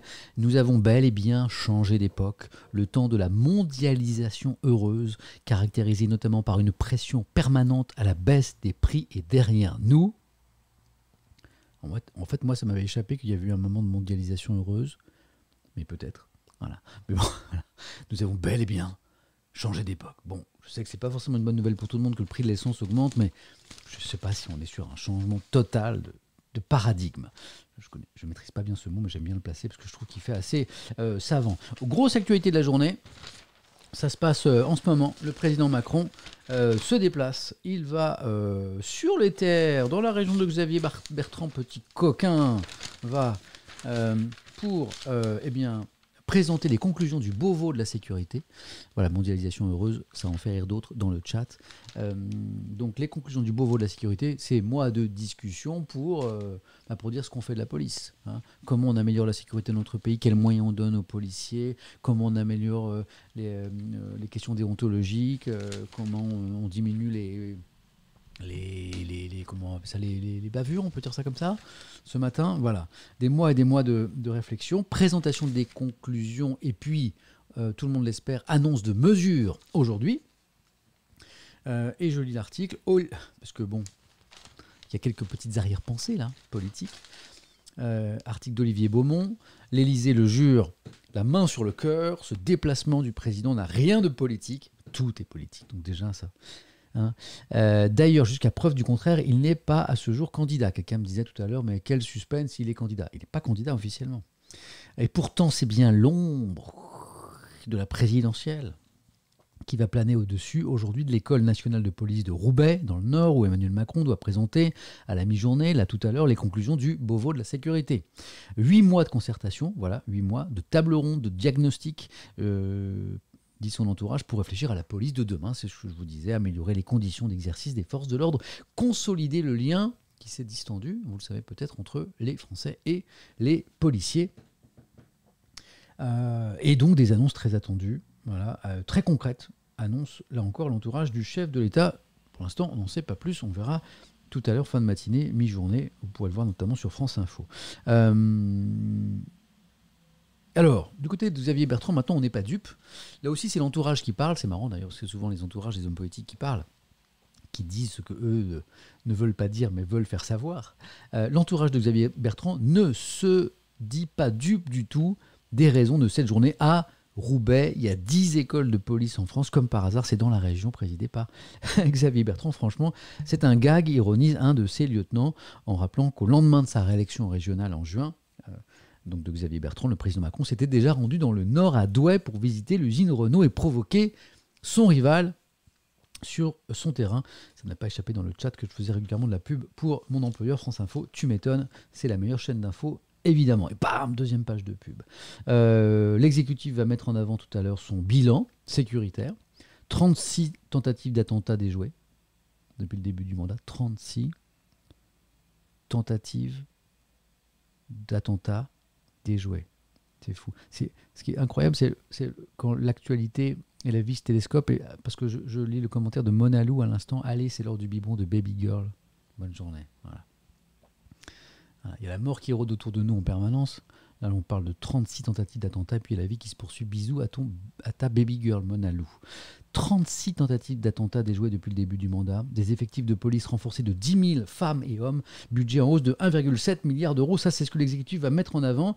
Parmi les annonces attendues, qu'est-ce qui pourrait être attendu tout à l'heure annoncé par le président Macron, vous l'aurez entendu ici pour la première fois, l'extension de la vidéoprotection, en partenariat avec les villes, la présence accrue de policiers sur le terrain, plus de transparence dans le travail de l'IGPN, la fameuse police des polices qui est accusée de ne pas être transparente, et la création d'un outil même de contrôle indépendant externe à l'administration, à suivre. Et puis il y a un gros volet sur la formation des forces de l'ordre qui devrait également être abordé. Et là, on en parlera d'ailleurs avec un autre journal ce matin, vous verrez. Donc ça, c'est un des événements importants de l'actualité du jour. Et là, on quitte un petit peu l'actualité sécuritaire. On dit que la sécurité sera un des thèmes principaux de la prochaine présidentielle pour parler du... Là, il me faut la musique qui fait peur, bougez pas. Pour parler du...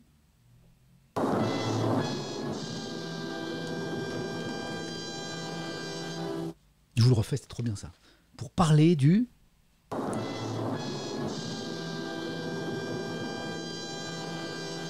Du blob. Non, pas du globe occitanien. Du blob. Mais tu sais pas lire ou quoi? Blob, pas du globe. Le blob. La créature qui fascine. Popularisée par l'astronaute Thomas Pesquet, qui va l'étudier à bord de l'ISS. Ils sont fous, ils ont emmené du blob dans l'espace. Ils sont fous, qu'est-ce qui va se passer?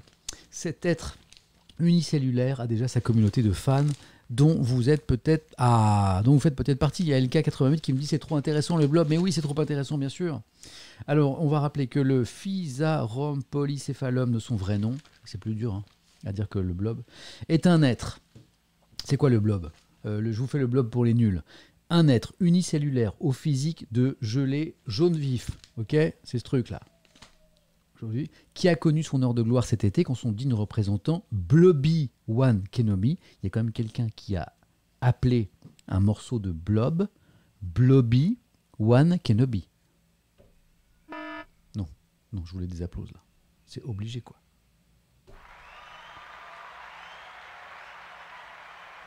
Blobby One Kenobi. La classe, non? Et donc, ce morceau-là a rejoint en août par navette Thomas Pesquet dans l'ISS, la Station Spatiale Internationale. C'est pas tout. Cette année, 350 000 élèves du CE1 à la terminale participeront à des expériences sur cette créature. On est en train de mettre en contact 350 000 élèves et cette créature étrange qui est le blob.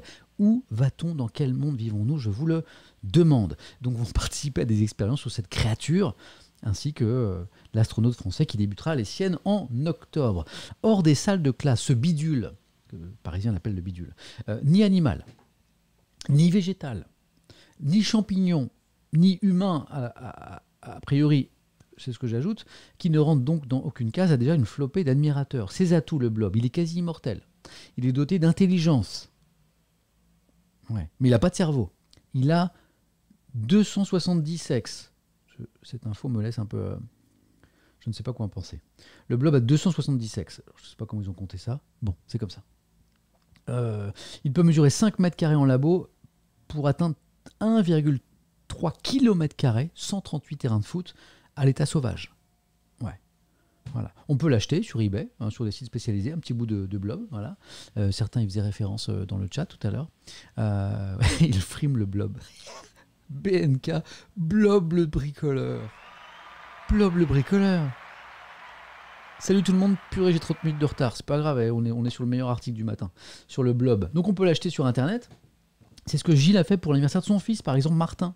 Donc ce papa breton, attentionné, veille depuis quelques mois sur ce blob nommé Sumo, comme le lait sur le feu. On n'a plus d'animal de compagnie, c'est pas pareil. Non, c'est pas pareil. Mais quand même, on s'y attache. Voilà, on se prend de fascination pour cette entité, on le nourrit de champignons, son mets préféré, et on envoie même des photos du blob à la famille, aux amis, se marre ce papa. Sur les forums maintenant, les fondus du blob, parce qu'il y en a, publient des vidéos en accéléré de leurs protégés en train de triompher d'un labyrinthe de Lego, puisque je parlais de l'intelligence du blob, on sait que en fait, le blob peut trouver son chemin, notamment vers la nourriture, ce qui est assez étonnant, ou étendre ses réseaux comme des doigts rectilignes vers des flocons d'avoine, son aliment de base. Je croyais que c'était les champignons, mais maintenant que j'apprends, c'est le flocon d'avoine. À un moment, il faut savoir. Hein, champignons. Non mais vous êtes fous. J'y crois pas. Il y a Imerej qui me dit bonjour, je suis Blob le bricoleur, je viens pour réparer vos 270 machines à laver. Vous êtes des dingues. Voilà. On a une chercheuse au CNRS, tiens, on va redevenir sérieux, avec Audrey Dussault-Tour, qui est la star de cette communauté, la spécialiste du blob. En fait, c'est elle qui a rebaptisé la créature en référence à un film américain des années 50. Vous n'étiez pas né, je n'étais pas né, dans laquelle une masse gluante, le blob, tiens on va aller voir l'affiche du film, sème la terreur en dévorant les habitants d'une petite ville de Californie. Film, alors l'affiche déjà vaut son pesant de blob, de cacahuètes, blob. Je l'ai l'affiche. J'ai une bande-annonce. Ah ouais, mais il y a dû y avoir des remakes. Hey, regardez-moi ça. Le blob. Tac. C'était ça l'affiche. C'est celle-là. C'est ça là l'affiche. Télérama, excellent. Je voulais zoomer. J'ai bien zoomé. Hein. Bravo Samuel, le roi d'Internet. Alors je reviens en arrière, c'était mieux. Le roi de l'Internet, le blob. Voilà l'affiche, vous l'avez à droite. Voilà, le blob. Indescriptible, indestructible, je traduis. Nothing can stop it. Blob. Voilà. Et en fait, c'est cette chercheuse qui a eu la bonne idée de le baptiser. Et depuis, voilà, ça a peut-être participé aussi au succès de cet être très très étrange.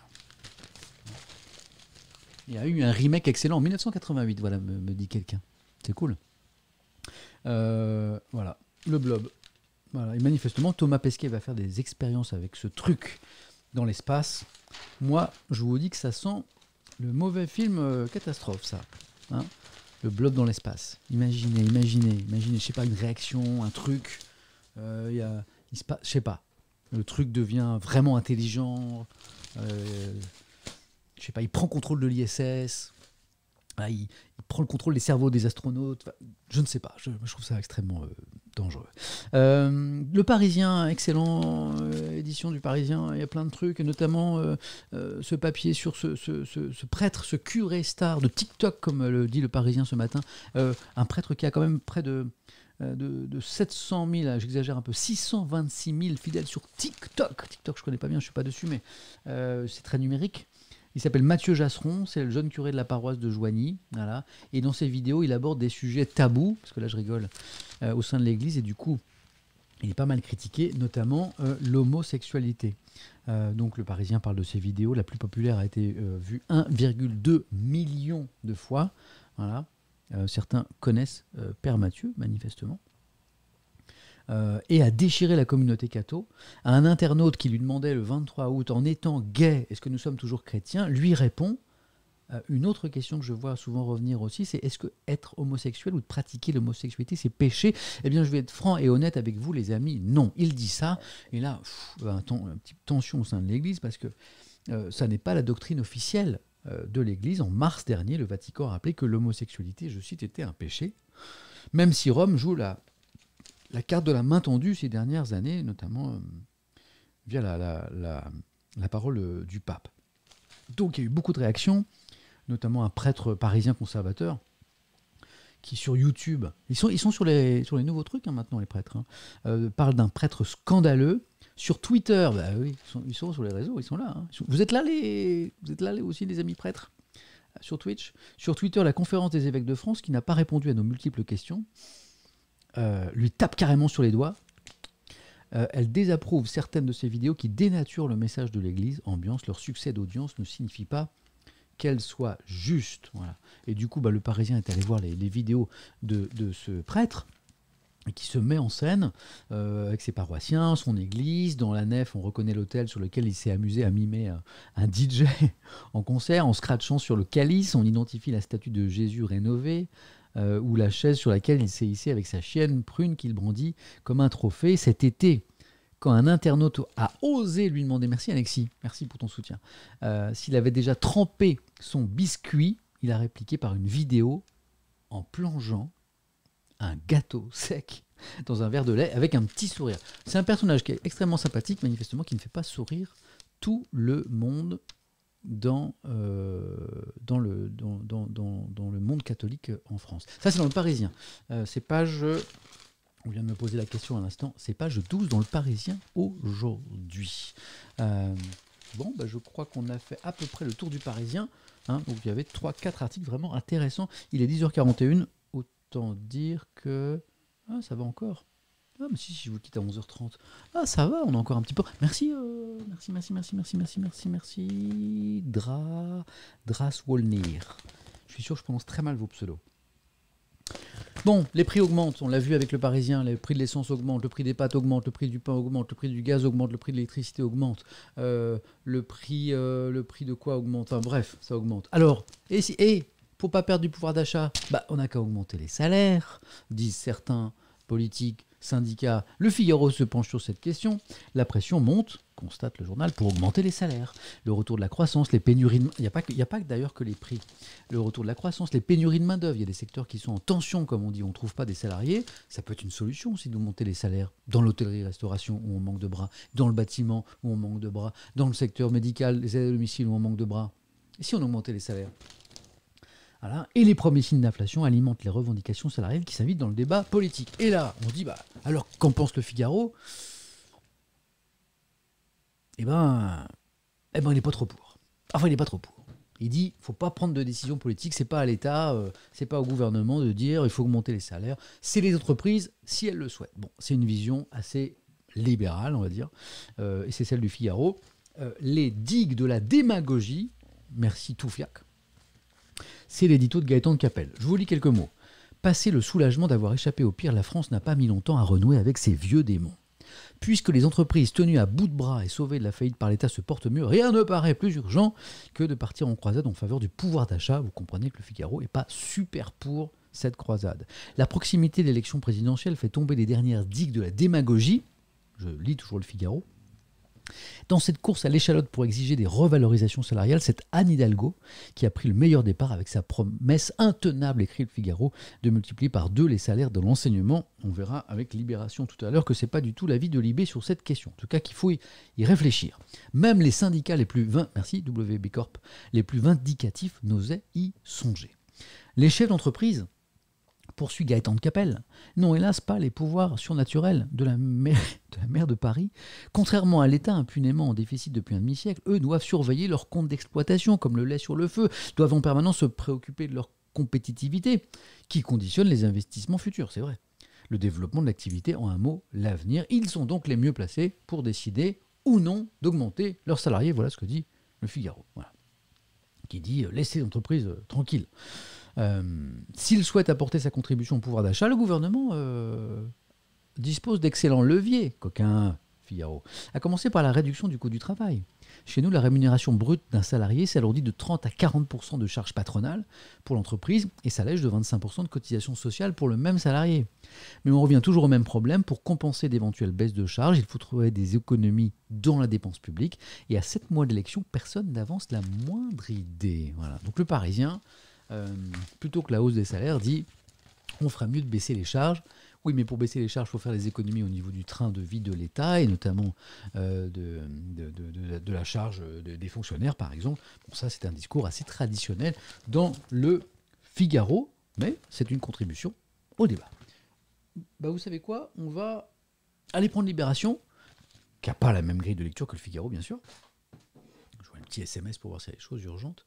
Non, rien d'urgent.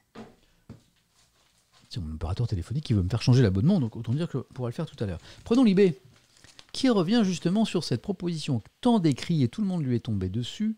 Dans tout le monde, vous avez Jean-Michel Blanquer, le ministre de l'Éducation, et vous avez aussi Jean-Luc Mélenchon, c'est pas du tout le même bord politique. Tous les deux sont tombés à bras raccourcis, comme dans Astérix, sur la maire de Paris, Anne Hidalgo, avec sa proposition de doubler le salaire des profs, des enseignants, si elle est élue à la présidentielle, c'est-à-dire si elle décolle des 8-10% d'intention de vote d'aujourd'hui. Donc, beaucoup de réactions négatives. Et Libération écrit « Allez, irréaliste ?» En proposant de multiplier par 2 la rémunération des enseignants, Anne Hidalgo s'est donc attiré les sarcasmes du ministre Jean-Michel Blanquer et les critiques de Jean-Luc Mélenchon. Lui aussi, il a dit « c'est pas réaliste ». Pourtant, vu les salaires pratiqués dans l'OCDE, eh bien la mesure mérite d'être étudiée. Donc, Libération n'a pas le même regard sur cette polémique. Lisons les pages 2 et 3. Il y a 3 pages, il y a 4 même, il y a 3 pages consacrées à ce dossier. Lisons l'analyse de Libération. Jean-Michel Blanquer juge qu'on est au sommet de la démagogie. Je vous avais lu ces mots hier. Jean-Luc Mélenchon se demande si le Parti socialiste a perdu sa culture de gouvernement. Peut-être que Jean-Luc Mélenchon, il n'apprécie pas trop d'avoir été débordé par sa gauche sur cette question. Son début d'analyse. Pour l'instant, l'entourage de la candidate socialiste ne prévoit pas de livrer de chiffres précis, le chiffrage de cette mesure, avant la fin de l'année. Bon. Mais Mélenchon, lui, a chiffré, et Blanquer aussi. Jean-Luc Mélenchon a chiffré cette mesure à plus de 60 milliards d'euros par an. Jean-Michel Blanquer, lui, parle d'un coût cumulé de 150 milliards à la fin du quinquennat. Donc ça coûterait très cher. Où trouver l'argent ? Le camp Hidalgo n'a pas trop de réponse. Il dit choix de société, voilà, pour pas dire endettement, économie ou hausse de la fiscalité. Donc on n'a pas la réponse du financement du côté du camp d'Hidalgo. Mais on a un proche de la maire de Paris, qui est Michael Delafosse, qui dit le principal défi, c'est de retrouver, merci Rex, à l'instant, Rex oui, pour le soutien. Le principal défi, c'est de retrouver de l'activité pour cette profession, pour ce métier, ô combien important, c'est moi qui l'ajoute, d'enseignant. C'est Michael Delafosse qui le dit. De fait, le métier d'enseignement en manque d'attractivité. Il y a un indice qui est incontestable. Les formations ne font plus le plein. Merci Eternal Ruin, merci beaucoup. Cette année encore, le nombre d'inscrits au concours de recrutement du second degré a baissé. Donc il faut rendre plus attractives ces carrières. Et on peut le faire notamment par la revalorisation salariale. Alors est-ce qu'il faut multiplier par 2 ? Ça, je ne sais pas. Il y a un sociologue qui s'appelle Pierre Merle, page 4 dans l'IB, qui dit la France n'est pas très bien placée. Les salaires de nos enseignants sont très en dessous de la moyenne européenne, alors qu'on est la 2e puissance économique d'Europe. c'est intéressant, les salaires des enseignements français en début de carrière sont inférieurs de 7% à la moyenne des pays de l'OCDE, alors même que nous sommes le deuxième pays le plus riche de cette zone. Voilà, Libération qui nous donne quelques éléments de réflexion là-dessus, qui ne dit pas forcément qu'il faut doubler le salaire des enseignants, mais en tout cas qui dit que la question se pose et que de toute façon, pour que nos enfants reçoivent la meilleure éducation possible, il faut rendre ces métiers attrayants. On est d'accord. Bon. Tiens, je lis un petit peu le chat sur ces questions. Je suis sûr qu'il y a plein de choses très pertinentes. Je vais essayer de sélectionner 2-3 commentaires. Je ne pense pas que x2 soit réaliste, dit Elbiroft. Elle veut doubler le salaire comme Coé sur énergie. Petite Wex. Pas de pause café. Si, Choumanitou Tanka. Choumanitou Tanka. J'en ai fait une tout à l'heure. 0 x 2, ça fait toujours 0. Bon, pas de 0, arrête. Voilà. Hidalgo a visé juste, on en parle. C'était peut-être effectivement pour créer le débat, me dit Vince. À quand voilà. Après, les professeurs étrangers ont plus d'heures de classe, me dit Valsim. Ça, je ne sais pas si c'est vrai, je n'ai pas l'info. Plus que le salaire, me dit El Paraguayo. Il faudrait former correctement le corps enseignant, leur permettre d'avoir des conditions de travail décentes, avec du matos correct, des classes, des programmes qu'on arrête de surcharger. Si les profs avaient de vrais salaires, on aurait peut-être un enseignement un peu plus qualitatif, me dit encore Reikim. C'est intéressant. Ça débat, ça avance des arguments dans le chat, c'est un bonheur. Ouais, c'est super. Ça, vous savez, ça me donne envie, tout ce que je lis là, de refaire une émission que j'ai fait à 3-4 reprises la saison dernière, La Parole Étienne. Le week-end, en fin de semaine, on prend 3 heures.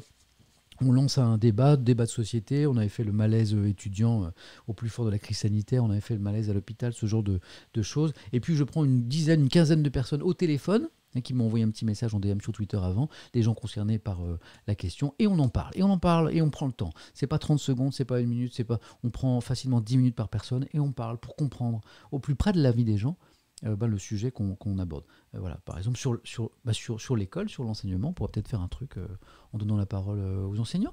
La parole Étienne, j'avais appelé ça, aux enseignants, et puis aux parents d'élèves, et puis aux jeunes aussi. À méditer. Aujourd'hui, c'est l'une des infos importante du jour, on en a déjà parlé, et c'est la une de la Croix, donc le président Macron qui se déplace à Roubaix pour présenter son plan de modernisation de la sécurité et des forces de l'ordre, et ça a inspiré la Croix qui consacre plusieurs pages à cette question, qui pose notamment la question de la formation des policiers. Les policiers sont-ils bien formés ? Bon, de poser la question, c'est déjà commencer à y répondre, si vous voyez ce que je veux dire. Certains disent que la formation des policiers est bien trop courte, par exemple. Puis en face, on dit, bah oui, mais on est en manque de policiers, donc il faut les former, donc on les forme rapidement. Bah oui, mais après, sur le terrain... Bref, lisons quelques mots de Lacroix à ce propos. C'est toute la difficulté du recrutement et de la formation dans la police nationale. Comment trouver un équilibre entre recherche d'efficacité, d'opérationnalité et respect de la déontologie. Comment sélectionner et former de futurs policiers respectueux des règles mais pas timorés. En fait, j'avais jamais pensé vraiment à ça. Et la parole à un commissaire en région parisienne, on cherche des candidats qui réfléchissent. On se méfie des profils trop raides, genre force doit rester à la loi, genre Rambo quoi. Mais la tendance, ou plutôt qu'est-ce qu'on aurait comme personnage Inspecteur Harry, tiens.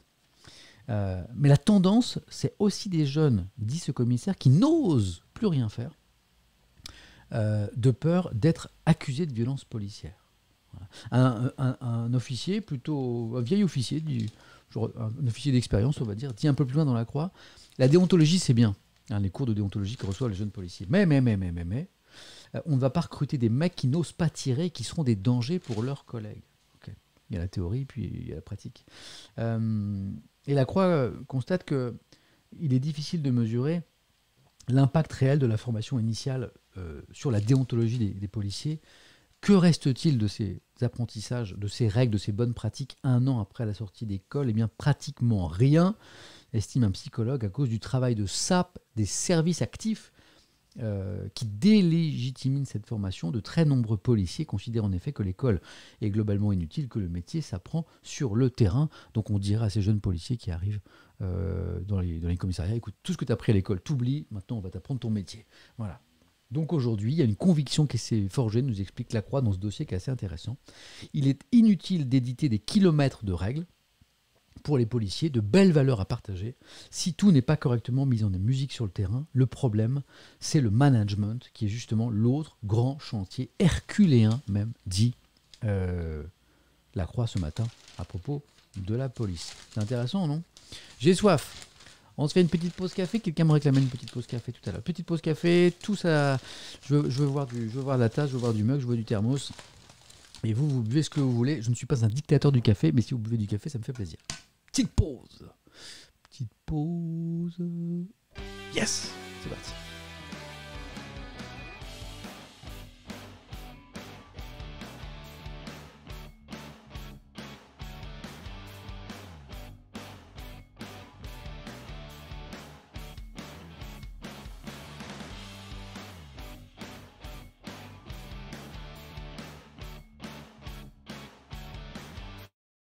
Alors pour faire une pause café, encore faut-il avoir du café, ça me semble nécessaire. Et le thermos est terminé. Et ça, c'est un coup dur. J'en profite pour saluer les modérateurs qui sont avec moi. Je vois Loxios qui est là. Et je vois, mais quand c'est marqué Loxios, tu peux me répondre peut-être dans le chat. Quand je vois modérateur, j'ai la liste. Et je vois équipe, Amno et Soma Atari. Alors l'équipe, ça correspond à quoi? C'est quoi l'équipe? Quand je vais voir ça correspond à quoi l'équipe, les deux pseudos que je viens de citer? C'est quoi l'équipe? C'est différents modérateurs? C'est quoi? C'est les gens de Twitch? Ah ouais? C'est les gens de Twitch? C'est le staff Twitch? Mais je ne savais pas ça. Bonjour amis de Twitch. Ah ouais, c'est cool. Attends, c'est pas le journal de l'équipe. Merci Jazz Rider.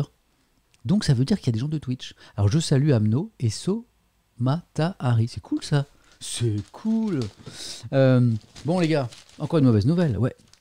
On est en train de constater l'impact négatif de la crise sanitaire sur, merci Volkers, sur l'apprentissage, les apprentissages des petits à l'école. Bon, on s'en doutait un petit peu, mais là on a des études qui le soulignent. On a une étude à diffuser en juin, menée dans l'Allier et le Puy-de-Dôme. Donc c'est chez nous, c'est auprès des élèves de CE1 qui fait état, attention les amis, d'une nette altération de leur capacité cognitive, on parle des petits, de CE1, et physique en l'espace d'une année.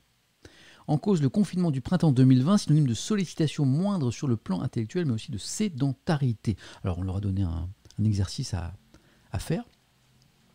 Un test de double tâche qui consiste à relier le chiffre 1 à la lettre A, puis le 2 à la lettre B, puis 3 à la lettre C. Je pense que vous voyez un petit peu de quoi où on veut en venir. Si vous ne voyez pas, c'est chaud quand même. Donc c'est une professeure qui explique comment ça a fonctionné, ce petit test. Et elle s'est rendue compte qu'en septembre 2019, tous les enfants avaient réussi l'exercice. Et seulement un an plus tard, la moitié. Vous vous rendez compte? Certains n'ont pas compris l'exercice. Vous êtes chou. Donc tous les enfants, en 2019, avaient réussi l'exercice. Et que la moitié, un an plus tard. C'est chaud quand même. Je m'attendais à ce que le niveau ait baissé, mais je n'aurais jamais cru que la différence serait aussi criante, confie cette psychologue. Et puis, il y a la sédentarité. Il y a une prise de poids. Les petits, ils ont un peu pris, parce qu'ils ont moins bougé. Prise de poids de l'ordre de 1 à 1,5 kg en moyenne. Le manque d'activité a entraîné une nette diminution de leur endurance aussi. Voilà, par exemple, ils ont fait des tests physiques, et en fait, ils ont été super impactés sur le plan physique aussi. Voilà. On s'est retrouvé face à des enfants de 7 ou 8 ans qui ne pouvaient pas courir plus de 5 mètres tant ils étaient essoufflés. 5 mètres. C'est pas un peu exagéré ça? Bon. Et puis donc il y a l'impact de la crise sanitaire, le fait que les conditions d'enseignement ont été dégradées. Et puis il y a autre chose, il y a l'angoisse générée par l'épidémie auprès des plus jeunes, plus ou moins importante en fonction des enfants et de leur environnement. Donc tout ça a pesé sur les apprentissages. Bonne nouvelle, dans la mauvaise nouvelle, les spécialistes veulent rassurants, ces pertes ne sont pas irréversibles. Bah, encore heureux. Il ne faut pas croire que parce qu'on a manqué 8 semaines d'école, tout est fichu. C'est un universitaire qui le dit.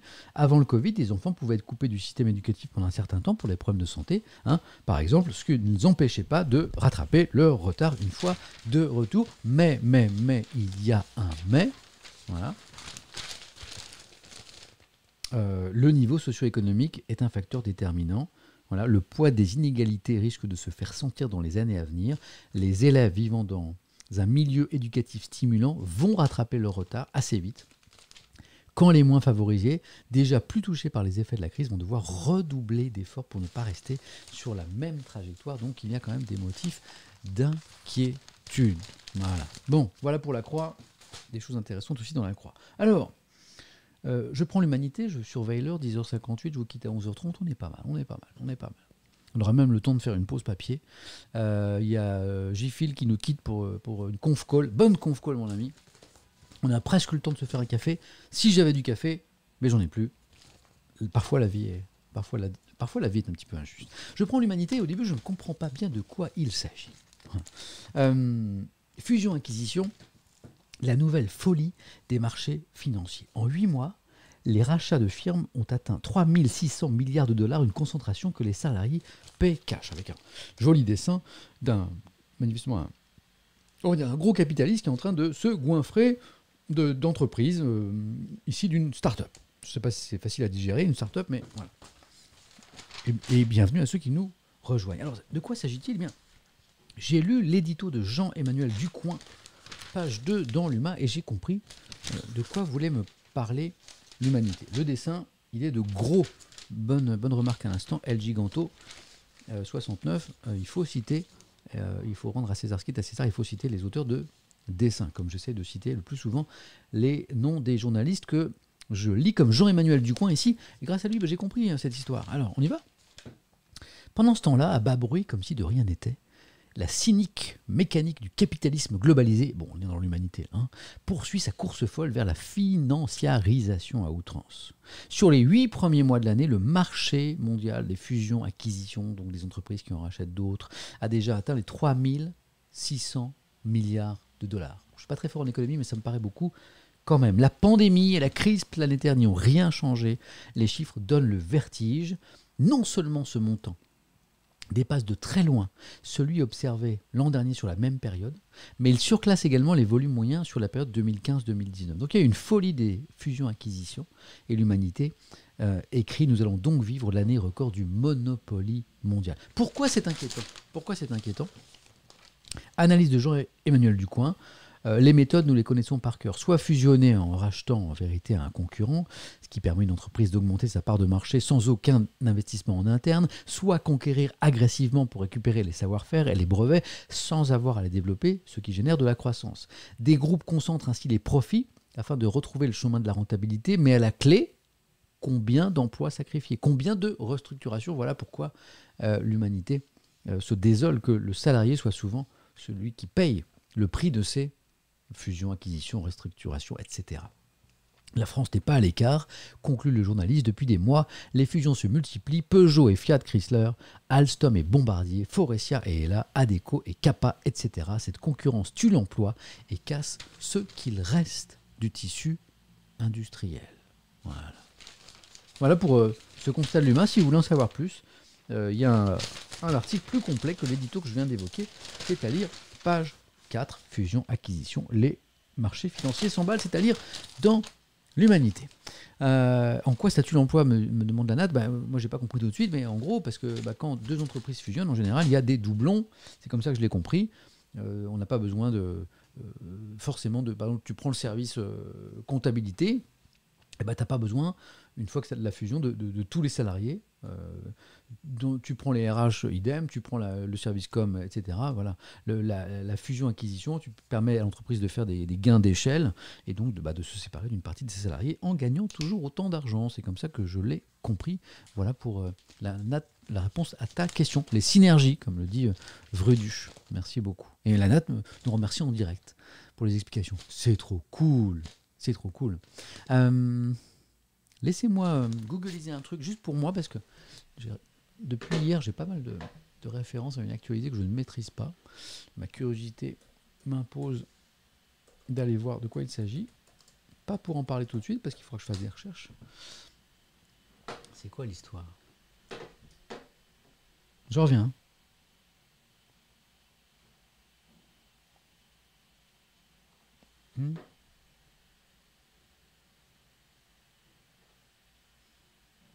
D'accord. Ce sont les révélations de Romain Molina dans un livre qui fait le buzz sur le monde du football. Ok, je vais bosser là-dessus, puisque vous êtes nombreux depuis hier à m'en parler de révélations, de ces révélations, les incroyables révélations de Romain Molina.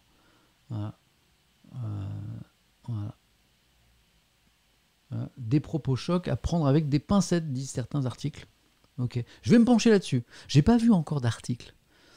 C'est pas un livre, c'est un live, autant pour moi. Ouais.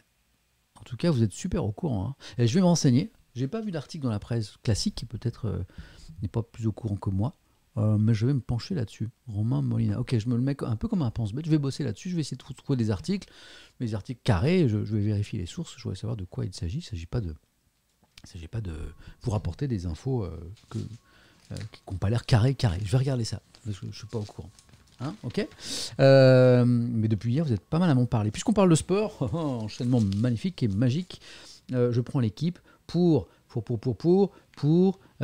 constater que, les clubs français entament leur saison européenne de Ligue des Champions, si je ne dis pas de bêtises. Lille, vous avez vu la transition? Lille ce soir et le PSG demain, le PSG contre Bruges. Hein, c'est Bruges qui reçoit, si je ne dis pas de bêtises. Reprenons la une. Club Bruges, PSG, c'est demain. Et qu'apprends-je en lisant page de l'équipe que le favori, celui qui a ce dossard, ce statut de favori de cette Ligue des Champions, c'est le PSG. Après son recrutement pharaonique et l'arrivée de Lionel Messi, le PSG est le favori naturel de la C1. C'est très lourd à porter, ça ne fonctionne pas toujours, mais on a tous envie de voir ça. Résume le PSG. Extrait de l'article de Vincent Duluc que je salue. Sur la base de l'évolution sportive qu'il attendait en vain depuis 2012, finale 2020 quand même, demi-finaliste 2021, on va rappeler, Paris a ajouté un recrutement pharaonique en arrachant le pharaon lui-même, Lionel Messi, à Barcelone, mais aussi Sergio Ramos, puis d'autres joueurs, grands joueurs, ajoutés à Kylian Mbappé, qui est donc resté, Neymar, toujours là, et les autres. Et voici un PSG qui a réuni une constellation, écrit Vincent Duluc, sans équivalent dans l'histoire du football français, qui le désigne comme l'équipe à battre aux yeux du reste de l'Europe. Il faudra attendre... Ah, ça c'est intéressant, ce qu'écrit Vincent Duluc aussi. Donc on a une équipe inouïe, mais il faudra attendre, qu'ils soient alignés ensemble, puis qu'ils jouent ensemble, ce qui n'est pas la même chose. Indispensable nuance, écrit le journaliste, pour ce genre de conquête, pour savoir si le PSG peut être à la hauteur de cette attente, remporter enfin la Ligue des Champions et devenir le deuxième club français à le faire après l'OM, bien sûr. Donc voilà, c'est pour l'équipe. Et puis il me reste... Oh, dis donc, je vais rendre en avance, 11h06. Je comptais vous... J'ai été trop rapide, j'ai été trop rapide. J'ai été trop rapide parce que je comptais aller avec vous jusqu'à 11h30. Et je vois qu'il me reste une toute petite histoire, mais étonnante, sur une machine à faire taire. Je reprends quand même la presse pour voir si j'ai pas oublié un truc. Laissez-moi plonger à droite, là. Ce n'est pas une image politique. Je plonge à droite vers les journaux qui sont là, sans me faire un tour de rein. Je vous ai pas oublié un truc. Mais si, j'ai oublié Le Monde. C'est pour ça que je suis en avance. J'ai oublié de vous lire Le Monde. Ouais. Mais oui, j'ai oublié de vous lire Le Monde. C'est pour ça que j'étais en avance. Il y a un truc qui n'allait pas dans mon timing.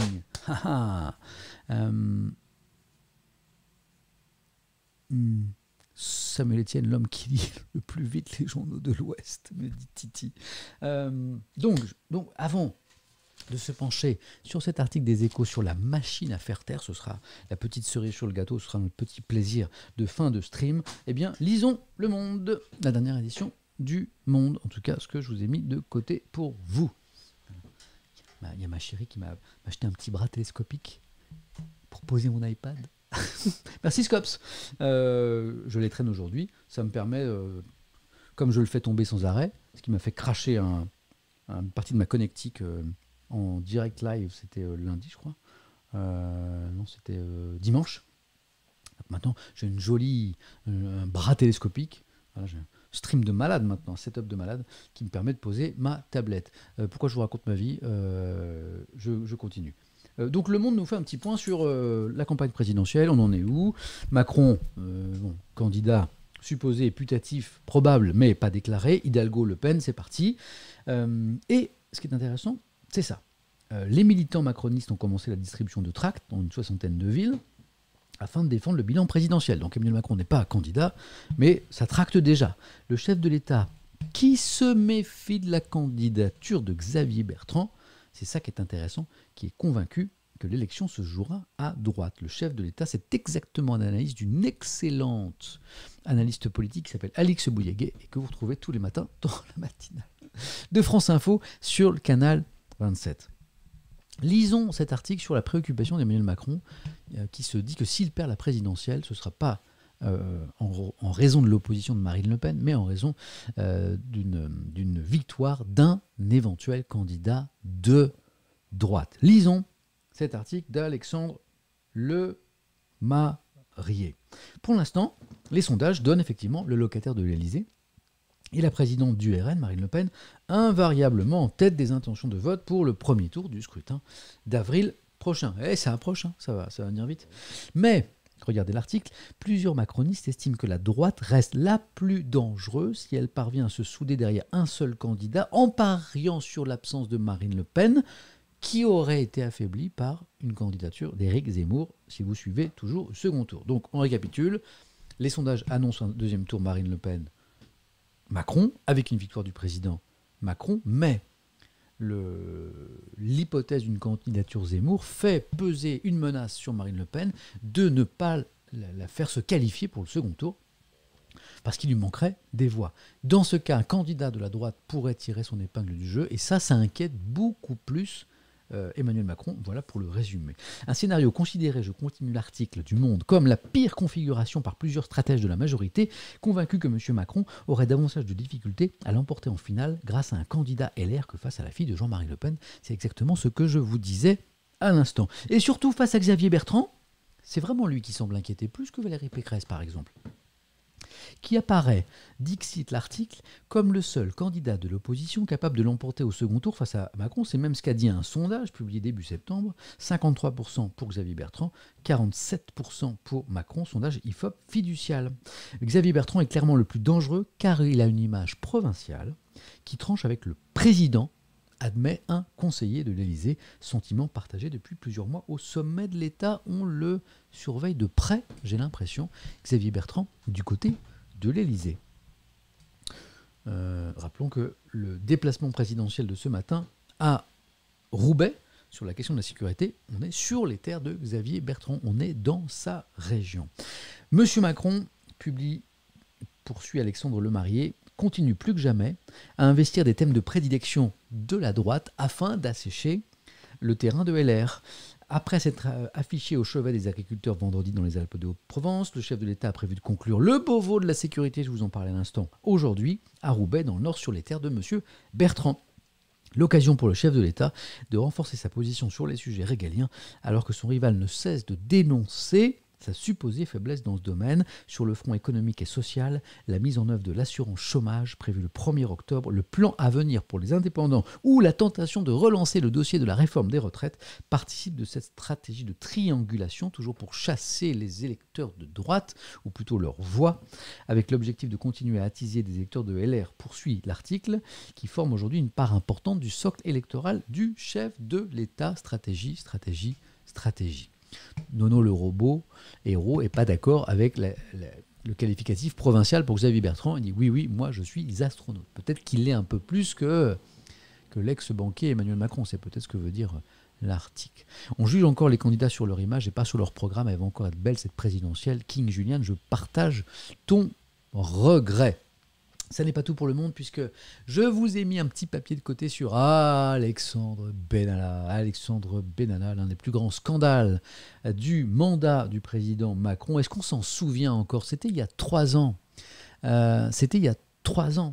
hein, l'affaire Benalla, eh ben, voilà, le temps de la justice est parfois long parce qu'il faut instruire les affaires. Voilà.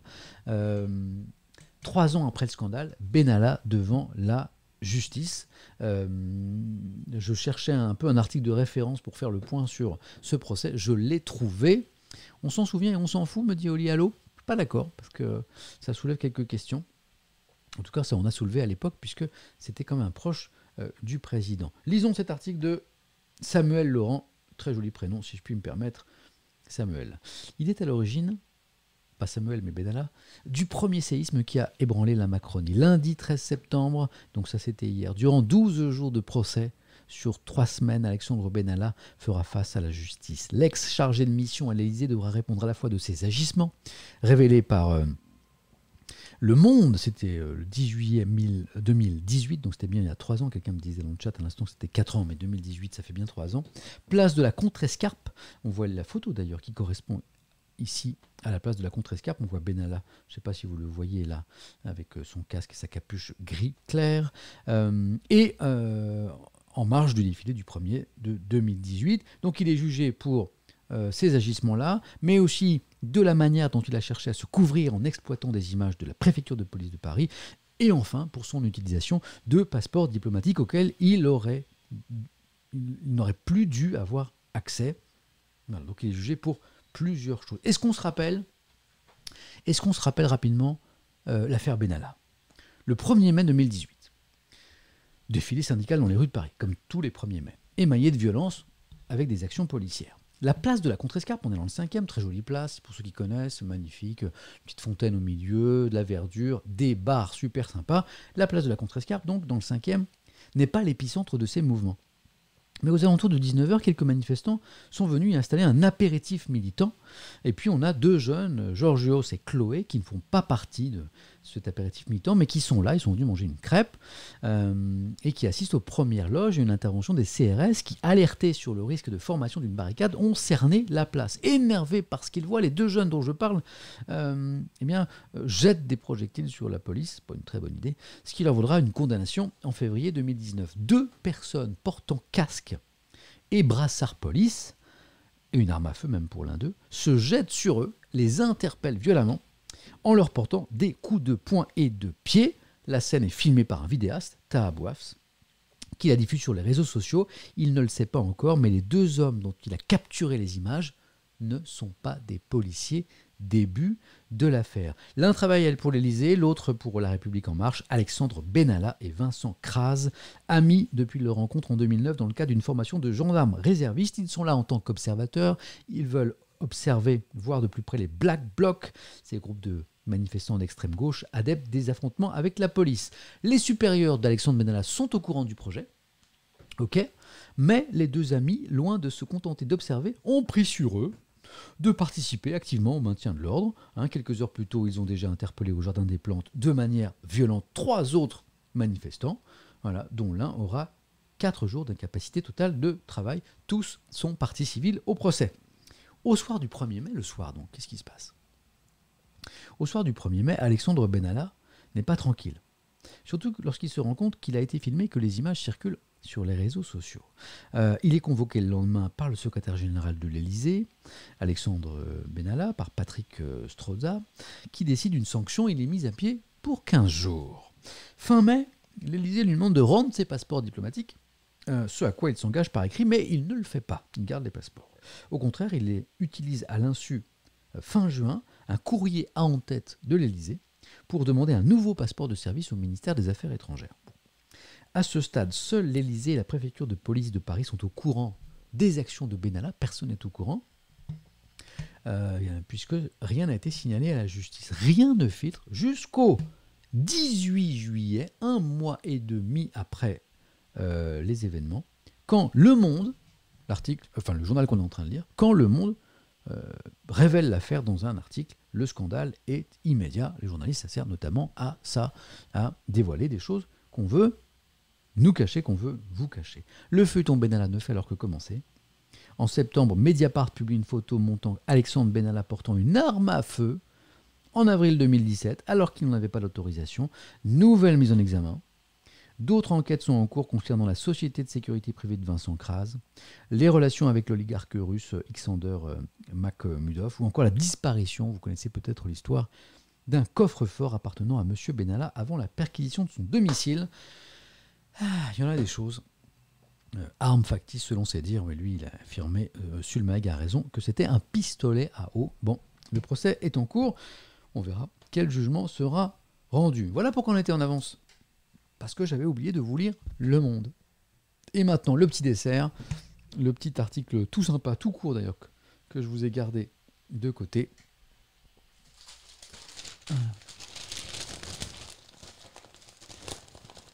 Le coffre. Ah, où est le coffre? Ouais, bonne question de travail. Alors, les Échos, que je vous incite à lire, souvent en vous disant allez feuilleter les Échos, vous serez surpris, parce qu'il y a des histoires incroyables. Hein, ce n'est pas que des histoires de macroéconomie. Et donc, en feuilletant les Échos ce matin, en allant quasiment jusqu'à la dernière page, je vois tout en bas à gauche, en tout petit article qui attire mon attention. Je me dis, qu'est-ce que c'est que cette histoire? Mais qu'est-ce que c'est que cette histoire? Qu'est-ce que c'est que cette histoire? J'adore le bruit du journal secoué, c'est apaisant. Moi aussi. J'adore. Le week-end, je vous lis les articles sur ma tablette. Hein, on voit mieux les articles, on voit bien les photos et tout, mais ça. C'est très. Oui, ASMR journal, ouais, c'est ça. Ouais. J'adore. Et l'odeur aussi. L'odeur du papier, l'odeur de l'encre. Il n'y a pas un journal qui a la même odeur. Et puis, il y a ceux qui vous tachent les doigts aussi, selon l'imprimerie, selon l'encre utilisée. Libé, c'est un journal qui... Vous avez les mains noires après Libé. Il faut les laver. Mais ça fait partie du charme, j'adore. Donc, lisons cette petite perle trouvée tout en bas de la page 12 des Échos. L'invention, l'US Navy. Donc merci ZZ Tox. C'est pas ZZ Top, c'est ZZ Tox. Merci pour le soutien. L'US Navy, donc l'armée américaine, invente la machine à faire taire. Bon, qui peut faire rêver certains, ceux qui trouvent que je parle trop, par exemple. Un appareil développé par je prends mon plus bel accent, le Naval Surface Warfare Center Crane Division. Ça, accent raté comme d'habitude. Un centre de recherche de la marine américaine. Le système, merci Diroul. Vous êtes trop cool, vous. Un système qui consiste à capter la voix de la personne qui parle, par un microphone directionnel, puis à le traiter et à lui renvoyer à la personne qui parle comme un écho avec deux signaux distincts. Sa voix est ainsi répercutée simultanément, puis avec un léger décalage d'environ 0,2 secondes. El Magino, merci à toi. Donc manifestement, vous ne voulez pas que je me taise. La concentration du locuteur cible sera perturbée par ce retour sonore décalé qu'il a, ce qui rendra très difficile pour lui de continuer à parler, explique le brevet, l'orateur étant le seul à entendre l'écho de sa voix grâce à un haut-parleur directionnel. Une espèce de machine qui, pointée vers celui qui parle, va finir par l'empêcher de parler parce qu'il a un retour super bizarre de lui-même, avec un genre d'écho, mais décalé. Et les Échos, justement, le journal Les Échos, qui parle d'écho. C'est beau la vie, non? Et le journal Les Échos qui commente, qui conclut, s'il existe un tel appareil pourrait par exemple permettre d'empêcher des opposants de s'exprimer publiquement, mais en toute discrétion. C'est drôle, non? C'est drôle. C'est drôle. Voilà.